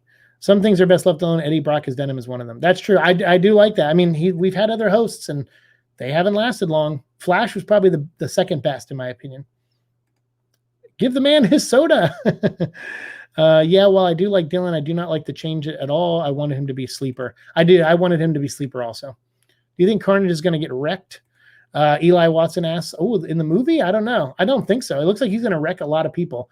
If he loses, it'll be by like the skin of Venom's teeth. It's not going to be like a blowout. That's for sure. Unless Venom becomes Venom the Madness at the end and he's like bigger and he's got all the heads. That would be awesome. Grendel says, Mark, I can sort of agree and disagree that Eddie is the de facto Venom, but I like to see other people trying to fill the shoes, though they can definitely pick their own names. Yeah, that's true. I agree with that too. I laugh at people going out of their way to hate others and their creations. I mean, yeah, hate it, but like, it's funny, like this kid who made like 5 videos on Kevin Smith, I'm like, dude, let it go. Like, we get it. Kevin Smith is an idiot in your eyes. You said that well enough in your first video. You really don't need 4 more. The only reason you're doing it is to just keep that. You probably got a lot of hits off that video and a lot of views and a lot of interactions. So you're just doing it again to make a few dollars, which is fine. I'm not against people having the soul. Like, I see people all the time get mad, like, oh, you just want to make money. Sure, why not? Like, money's good. We need money to survive. Unfortunately, that's the world we live in. It'd be great if it worked a different way, but it doesn't. So I'm not against people doing things to make money. I don't see that as evil either in my mind. Again, it's the result. What does the money do to you? Does it bring out a bad person in you? Does it awaken a bad person that was already there? Or do you do good with the money, good things with the money or whatever, or do what you say you're going to do with the money? Like, that's what it all comes down to. Do you at least try, like, even if you don't deliver on the thing you say you're going to deliver on, are you at least trying to, deliver? That's, at the end of the day, that's how I try to judge people as far as their character goes. A lot of master rage baiters on YouTube. Master rage baiters. Imagine one of the channel's fanboys watching this before leaving to snitch on Venom Vlog to stir up unnecessary drama. I mean, people have tried it before. I mean, whatever. The thing is, I don't play that game very well. If you come in the stream and you act like a dick, I shoot you down and then I'll probably block you, and I don't care. Like, and then I move on. Like, and now that I'm experiencing like what's going on now with early onset dementia, like, I'll literally forget entire days. It gets scary sometimes. So you literally won't live rent free in my head for very long. So if your goal is to come after me, I'm probably the worst person to do it with now, because after a couple of days, I'll probably be like, who? So yeah. Luckily, you guys are all long-term memory people. You guys have been in here a lot. So let me see here. Good advice, bro. Miss you. Thanks, dude. Mark, Anthony says, I can sort of agree, but I wouldn't prefer to see Sleeper having his own material while still being hostless. Oh, that could have been interesting. Yeah, for sure. What do you think fits his shoes best, aside from Flash? Yeah, that's a good question. Of Grendel, Mark is asking you. You probably answered. So, he wrote it right here. Well, this was interesting. Got to go now. Bye, everyone. See you, Georgie. Have a good one, man. If writers committed to show the relationships more positively, Spider-Man could have been the perfect host. Of course, he would have been Venom, though, but something different. That's true. Actually, Peter Parker, I think, could have been the best to change the symbiote for the better. But for whatever reason, he couldn't. So, honestly, holy cow, another $2.50 from our friend Tune. You still going and talking about real life important stuff? I appreciate that. Not many want to. Here's the other half of the $5. Papa Soda. Dude, you're so nice. Dude, thank you. Look at that. Thanks for that's $5 from me today and $5 from our friend overseas in the UK, Mike at Z Review. Thank you, Tune. I appreciate it, man. That's really nice of you, man. Yeah, I'm still going. I know I said I would stop an hour and a half ago, but I really do got to end it by 4 at the very latest, and that's in 15 minutes. So we're gonna wrap this up. Let me try to catch up here. If I don't catch up on comments, I'm sorry. Well, I'm doing my best. Imagine Spider-Man Venom with his clone, Carnage, Poison, and that. Yeah, I would love to see Ben Reilly get bonded with a symbiote now that he's coming back. That's for sure. But Tune, thank you again, man. That's super nice of you. Papa Soda. I will use that $5. I think Target is having a sale on soda. So I will get a 2-liter, and maybe I'll get like a juice to balance it out, to have when I'm not drinking. Because I drink water too. With Echo has gotten me better. I've been buying cases of bottled water for like $3. And water is great here because it goes on sale a lot with the weather here, like hurricane season. They're like, bottled water 36 pack for like $2. Like they go on sale. Whereas California, they kept going up, and it'd be like $5 for a case of 24. You're like, Jesus. But for a case of 36 here, you can get like for $2. So because I've been buying bottled waters for Echo, I usually drink them too. So and sometimes I'll put a little Crystal Light in them just to add a little flavor. I'd prefer a new villain, but still a bit more grounded. Virus a bit let down, but for me, on Kate's run, but to me, that was a cool premise. I'd like to see a virus-like character, so to speak. Yeah, for sure. That'd be awesome. Spider-Venom, like his clone with Carnage. Yeah, that'd be fun too. I think I read that one. I hate this keyboard, but anyway, I'd like to see Venom take a backseat and some more less-used symbiotes step up. You should be reading Extreme Carnage right now then. Extreme Carnage is all about that. It's all about Agent Anti-Venom and the Life Foundation symbiotes kind of stepping up. So check that out. $100 in the stream. What are you talking about? Well, what he's donating is check money. So it translates to $2.50. When it says 50, it translates to $2.50. But I mean, hey, $5 is still a lot of money to me. We got $10 so far, and it looks like, wait, is there a third one? Oh man, I'm way behind on comments, so I don't think I'm going to be able to catch up, guys. But Sean donated $10. Dude, you're the man. You are so awesome, Sean. $10 to pop a few sodas. You guys are awesome. I'm gonna we'll call this the diabetes stream. we're funding my road to diabetes. I was talking to my mom about that last night. I was like, does that run in the family? She goes, yeah, your grandma had it, but I don't know if you will or not. She's like, you have enough health problems. I go, yeah, probably. Plus I have cut back on a lot of soda. So I drink juice and water from time to time. But Sean, you are awesome. I appreciate that so much, man. Thank you guys. I think that's $20 we made in this stream from you guys. That's super freaking awesome. And yeah, dude, I don't know what to say. Like I said, because we've had Lonely Symbiote, her and her friends have donated money to me before, and it's always like a surprise. I don't expect it, and I don't look for it. You guys often hear me. You don't hear me say like. Because it was funny, I was watching a lot of people say they hate that DSP guy. They're like, all he does is sit around and ask for money. And I'm like, well, I mean, I guess that's his job in a way. Like, I mean, if it's up to people to donate to him, you can hate him for saying it, but it's really like if people donate to him. But I noticed, I'm like, yeah, I don't really do that. I don't go like, hey guys, donate. I tried a Patreon once and I started feeling guilty. Like people were donating money and I was like pumping out podcasts. I'm like, I don't know if this is worth your money. I'm sorry. And I just ended the Patreon. I was like, I feel bad. I feel like I'm not giving you enough. And that's what I always feel like. I feel like I don't do enough for people. I certainly feel like that with the Kickstarter people because I'm way behind on this book. But now that I'm finally I'm on the final 2 chapters and I should be on the final chapter right now, but something changed in the book. So it caused me to go back a little bit. So now I'm like back into the final 2 chapter stuff. So My goal is to finish it by the end of this month, one way or the other, and then give it off to the editors for the final edit, then maybe share it with the Kickstarter backers, like the PDF files, and then start looking into printing it maybe at some point in September. So yeah, I'm trying to get there. I promised it by the end of the year, and I damn well going to deliver on that. I don't want to go another year without people reading Neverland, because I'm really proud of the book. And I don't think I wrote Wendy in the way that He-Man wrote Teela.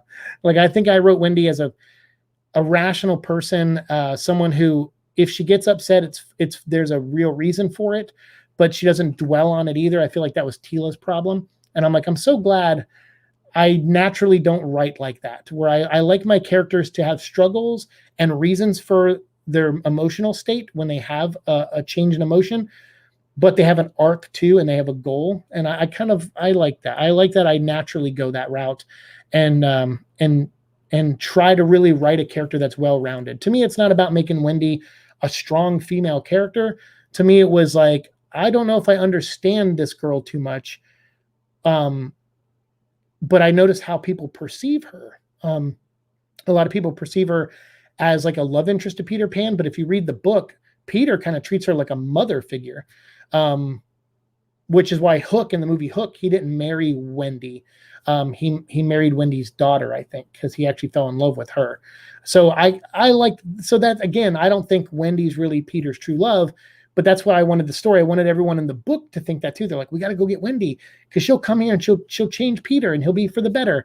And it doesn't really go that way, kind of, to spoil the book a little bit. It kind of, and it doesn't. So yeah. But thank you, Sean, for the $10. I appreciate it. So yeah, we did $20 in this stream. That is impressive. That is super nice. And like I always say, if people wanted to go to something specific, you can let me know. If you guys want me to put it towards soda, aka groceries, trust me, I could use it. So I will definitely do that. That's something I imagine more or less, but I'd love to see a more positive chemistry between the two Spidey and the symbiote instead of just possession. Yeah, true. That's true.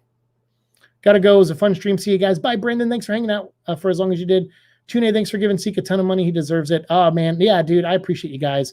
That is just too nice. The $20 today it's above and beyond. I'm sorry. I'm like, my mouth is dry, and I got a hiccup out of nowhere.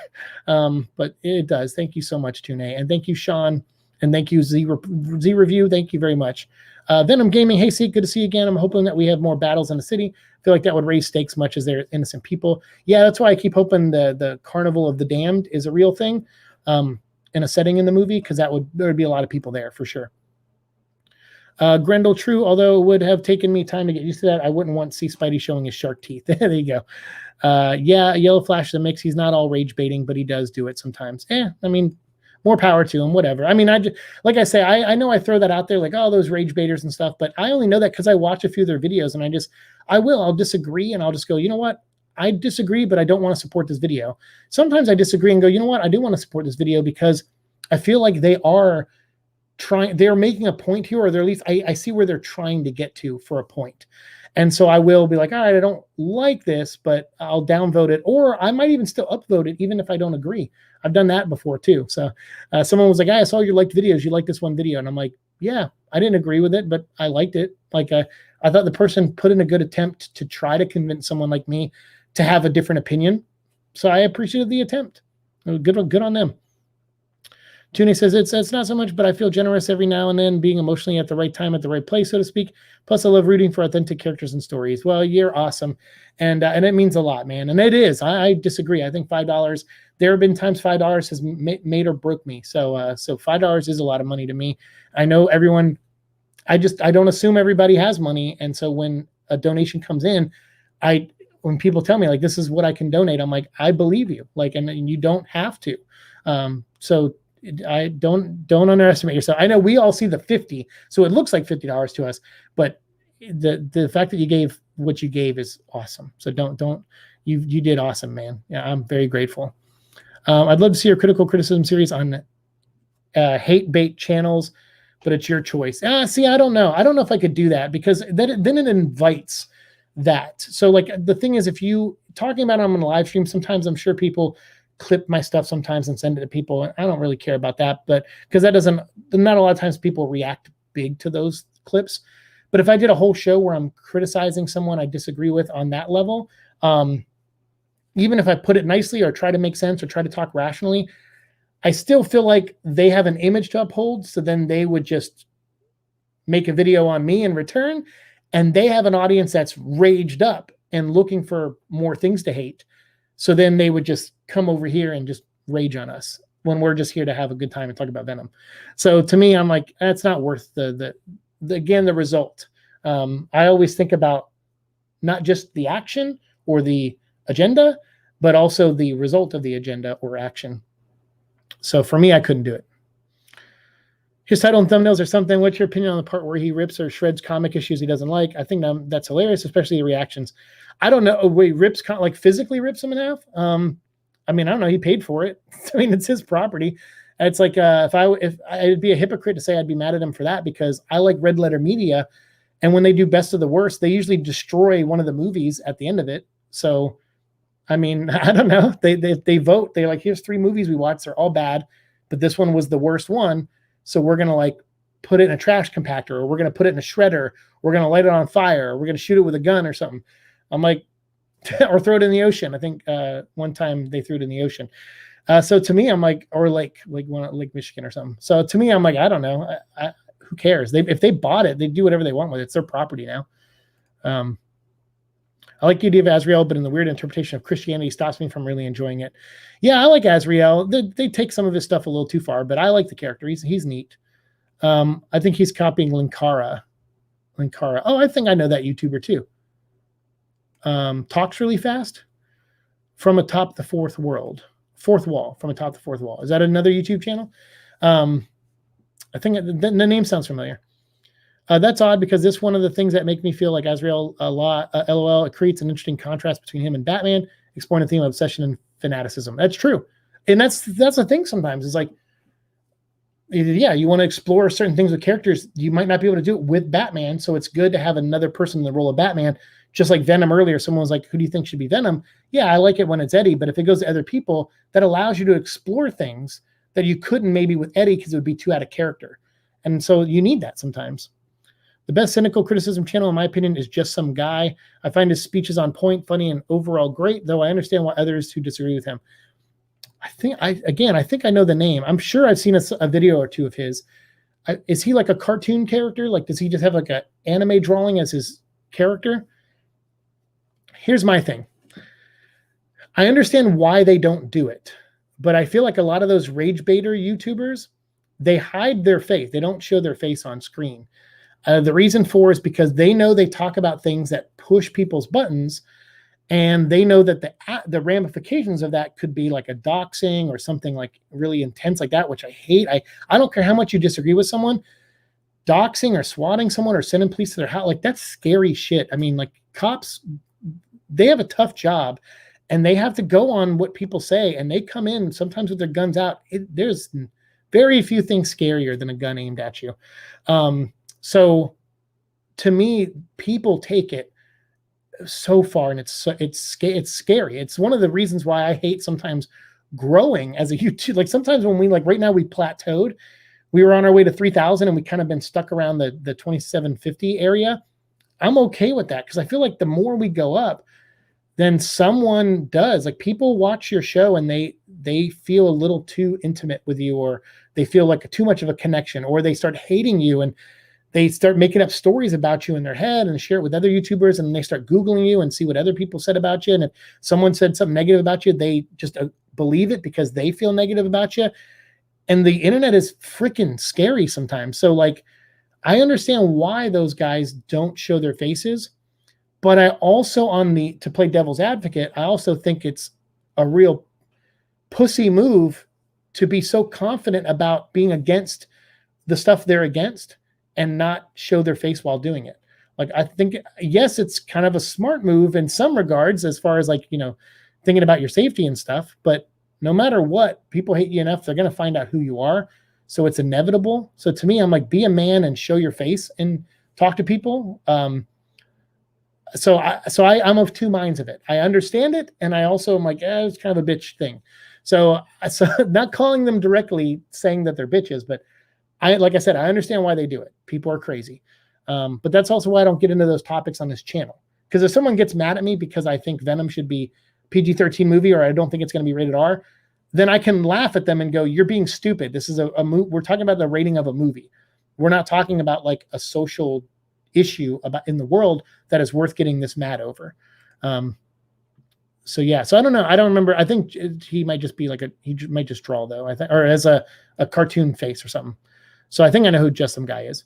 Speaking of Venom with tons of heads, did you see that's a Venom movie Hot Toys figure that looks that way? I did, and it looks awesome. I love Venom the Madness is my favorite Venom version, so I like him with the other heads. They're cool. I guess expecting something more like Eddie, and I find Faith being 8 deadly sin just silly. Yeah, I get you. Oh God, my phone's about to die. All right, so we're gonna turn that off for a second. Have a good day, guys. Hey, what's up, man? How's it going? You too, Heartbeat City. Yeah, just some guys. Great Swordsman says, nice. There you go. So we got some fans in here. City Buy, have a good one. There's the donation again, or a pledge, or whatever you want to call it. The awesome contribution though for sodas. I appreciate the $5 today, Sean, or $10 for Sean, and then also the $5 from Mike and the $5 from our friend Tune. Nice. Yes, Swordsman. That's so cool. I love his reference. That fits well with the things and people he's talking about. Nice. Oh, thank you, Seek. You're welcome, Mark. Swordsman, what do you mean? And one of the comics I read, this Azrael in it had Faith literally be 8th deadly sin. Yeah, that's right. That's right. I remember that. Yeah, they said like having faith or something, or was like the 8th deadly sin or something. Can't speak for anyone else, but I donated because you need more affirmation that you are cared about. I don't know. I don't know about that. I mean, that's very nice of you. My mom and I have these conversations sometimes where she's like, you don't take care of yourself enough. And I'm like, we have different versions of what taking care of means. I think by pushing myself a little, having a little bit of extra soda if I want it, spending more time with Echo. There are times where I'm like, you know what, I'm not making a video today. You guys see me do it. I'm sure it annoys some people. They're like, hey, he said we were going to get a video today. This is third time in like 3 weeks that he said we were going to get a video today, and then he pushed it to another day. And then another day comes and I still haven't posted it yet, or I posted late at night or the next morning, or I'm a day late again. I'm sure it annoys some people, but I know most people are understanding, and I hope that you understand that's a sign that I chose to take care of myself a little bit more that day, or focus on something else for a little bit. And it is for that. It's just self-care is a thing that I don't think I paid much attention to. I think I just went as hard as I could for the past 10 years because I just didn't think I would live this long, like past the first aneurysm. And when I got told I was going to have another aneurysm, like I just never thought I would just keep going, and now with even all this stuff, like I'm starting to build a level of like a little confidence. Like I don't worry as much. Like I'm like, hey, if this is it, then this is it. But like, look how much longer I got to have fun that I didn't think I would be able to. So I don't see things as a bad thing. So I tell my mom, I go, you think I'm not taking care of myself, but I think by streaming for 3 hours when I said I was only going to do 1 hour, I think that is a form of me taking care of myself. And a doctor may disagree and my mom may disagree, but I'm so happy right now. And even without the pledges that we got, but the people that contributed made me even happier. It's like, so to me, like life is good. Like I don't care about the other stuff that I go through, because I know I mention it sometimes on here, but I only mention it because it's just like part of my life now. But it doesn't outweigh the good and fun I have by making content, and how much fun I had writing. Even though Neverland killed me almost, I'm so happy it's almost finally done and that I can share it with people. Do you mean like the Eddie thing? Eddie before Mike was practicing Catholic, like Nightcrawler? Yeah. Oh, I'd like to see Eddie and Nightcrawler hang out. That'd be awesome. But thank you for saying that. I mean, I do know I'm cared about. People let me know, and it's a hard pill to swallow sometimes because I just see myself as just like a dude. But it's very appreciated. I promise you, I'm very grateful. 100%. Oh yeah, it's an arc done to the Michael Lane version of Azrael. He was most consistent, written by John Paul, though I still find John Paul charismatic. There you go. Yeah, Michael Lane was more of that. Yeah. I can't wait to see Morbius in January. There you go. Tristan's a Morbius fan. Nice. We'll probably do another Morbius video or two leading up to that movie. Awesome talking with you guys, and Seek, take care and hope to see you in another stream. We are Venom. We are Venom. You have a good one, Mark. Always a pleasure, sir. I'm aware of the Catholic thing of Eddie. I remember fans being pissed about it back when the Costa run was ongoing. Kate's brought back the Catholicism, though. Your thoughts? Yeah, I like that, and I think Swordsman liked that a little bit too. I don't want to speak for him, but I think he did, because I think we talked about it. Yeah, have a good one, dude. But is there a Rufio appearance? I don't want to spoil that, but Rufio is mentioned, but I don't want to say how. I know Rufio is not a traditional Peter Pan character, and I know he has a certain fate in Hook. So this is an alternate, this is like a Rufio if created by J.M. Barrie. But yes, Rufio is in it, and the word bangarang is used in a moment with Tiger Lily that I feel is badass, but it could come across silly. I decided to stop arguing with my editors over it, and we're just going to see how people react to it. But yeah, we'll see. But yes, there's a Rufio mention. Bye, man. Vivat Grendel. Yes. Grendel is one thing I liked about Donnie's run, as not many characters are religious, though on Venom Island, he almost made a follower of Thor of all people. My favorite Eddie is when he was anti-Venom. Yeah, me too. I like that version of Eddie too. So I don't know if I'll catch up on all these. I got to go. My phone's about to die. Specifically when writer Dan Slott, as other writers made him more like 90s Venom. Yeah, I'm not a big fan of some of Dan's stuff either. We need more Marvel Legends Sony figures. I did like Dan's run overall, but there were parts, including the ending, that I didn't really like that much.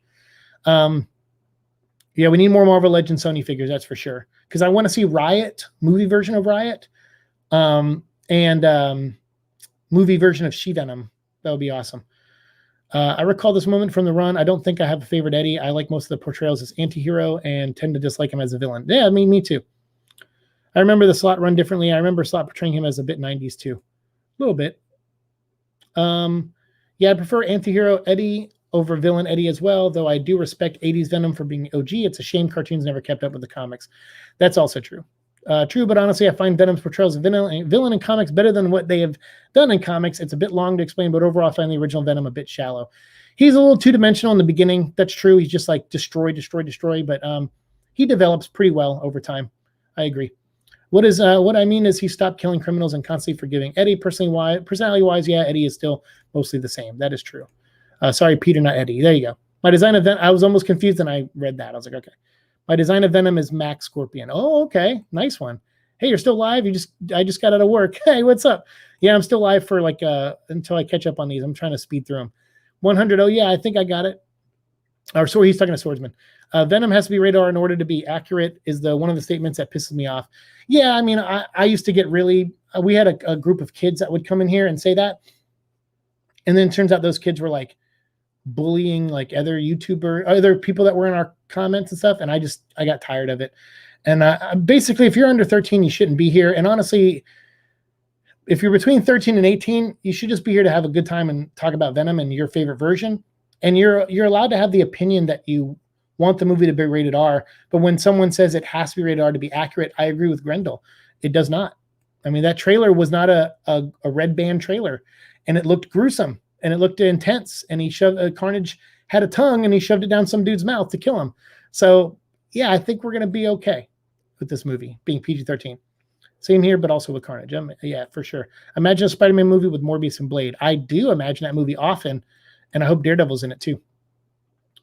I was on the R-rated Carnage bandwagon for a while, but changed my mind after reading some of the books. I mean, that's the key right there.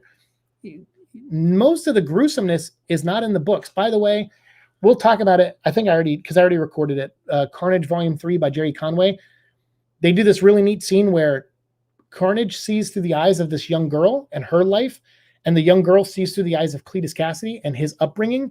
And you get to see in detail, what kind of detail, a lot of it happens off panel, of Cletus killing his grandma, fighting with his parents, all those things, all those events. You get to see them through the eyes of this girl, like who's reliving those moments with as Cletus. It's really well done. It's my favorite part of the book. So we'll talk about that coming up. Seeing the Venom doesn't work without Spider-Man statement kind of pissed me off initially, though.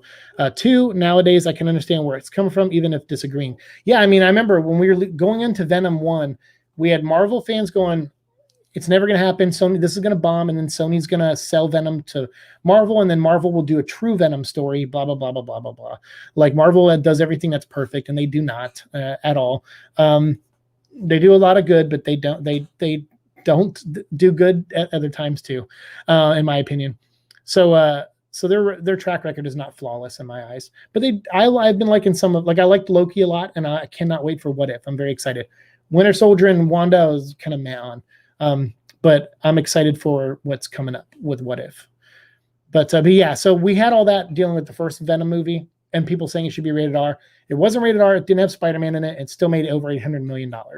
So clearly those people were wrong. Now with Carnage, in the end of the day, people just want to see Venom fight Carnage. And that's what this movie is going to deliver on.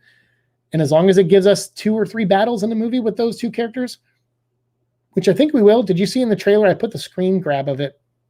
It looked like there was a bank vault or a safe, and it got blown open. There's all these guards going up to it, and the door gets blown open, and you see a red symbiote come out. I paused it right at the right time in my screenshot, and it looks like Venom is falling out, and there's the red tentacle coming this way.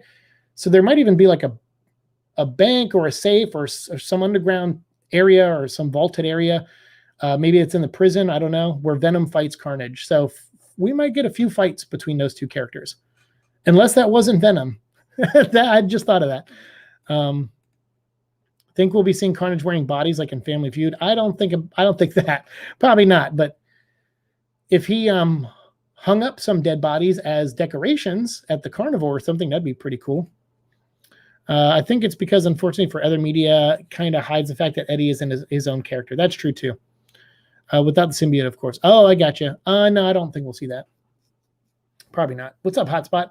All right, I'm caught up on comments, so that's it. Right at the 3-hour marker. So I'm going to go because I'm running out of voice, and I got to make a phone call. I'm like 9 minutes late to it, and I don't know, and a million more times. That's pretty much it. I just got to make this phone call and then call my mom afterwards. So that's a different phone call. But this one's to a friend that I promised I would talk to today, and so I want to reach out to them and see how they're doing. So thank you very much. Thanks for keeping me on here for 3 hours. I owe you guys a lot. Thanks for the donations today, the pledges, the contributions, however you want to categorize them.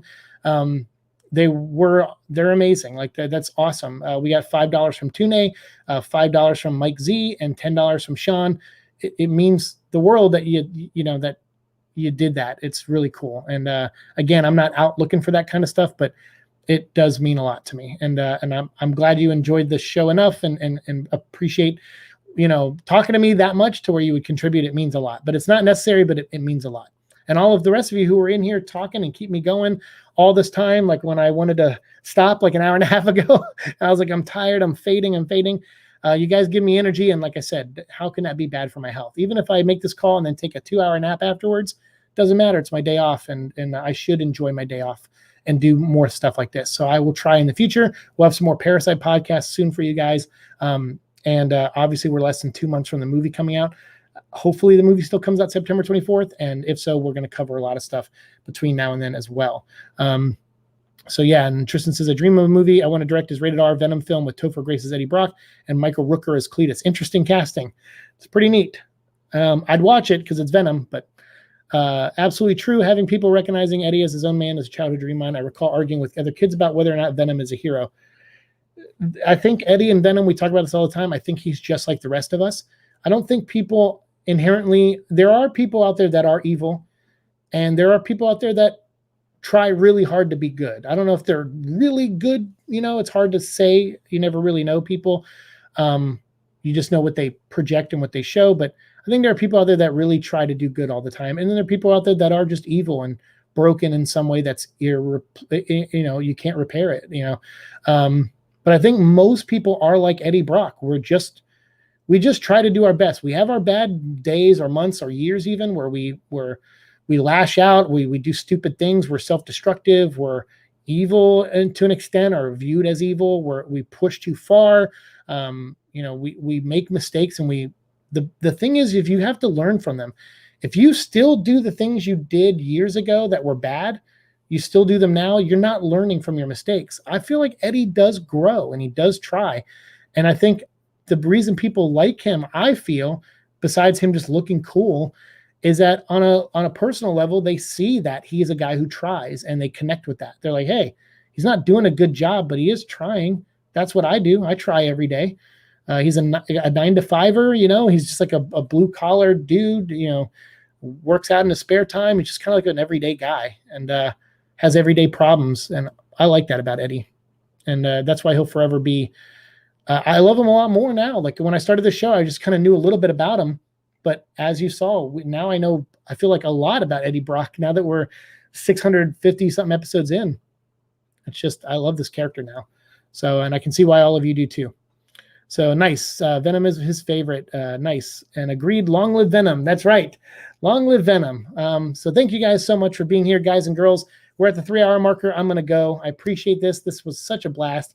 And I will have more videos up for you probably Thursday and maybe Friday too, if I can. And then I'll probably take the weekend off and work on Neverland again. And then we'll come back maybe next week with some Peter Parker symbiote stuff for sure. So I'll try to get through Carnage Volume 3. I'll have that up for you Thursday, and I'll try to get Red Goblin up to you over the weekend if I can at the latest. So thank you all so much. I really do appreciate it. Thanks for the donations today. Thanks for everything. Thanks for the support, for chatting with me, and for keeping me going, and for being here while I unbox all this stuff with the new hat. And next time I do a stream, I will drink. Maybe I'll have some water out of this new glass here. So thank you. Bye, everyone. We are Venom indeed. Take care, Swordsman. Take care, Mark. Take care, Grendel, Tristan, Hotspot, everyone that came in here. Tune, Sean, and Z-Review for the donations. Everyone, Angel, who was in here earlier. Everyone, thank you so much. See you later. Peace.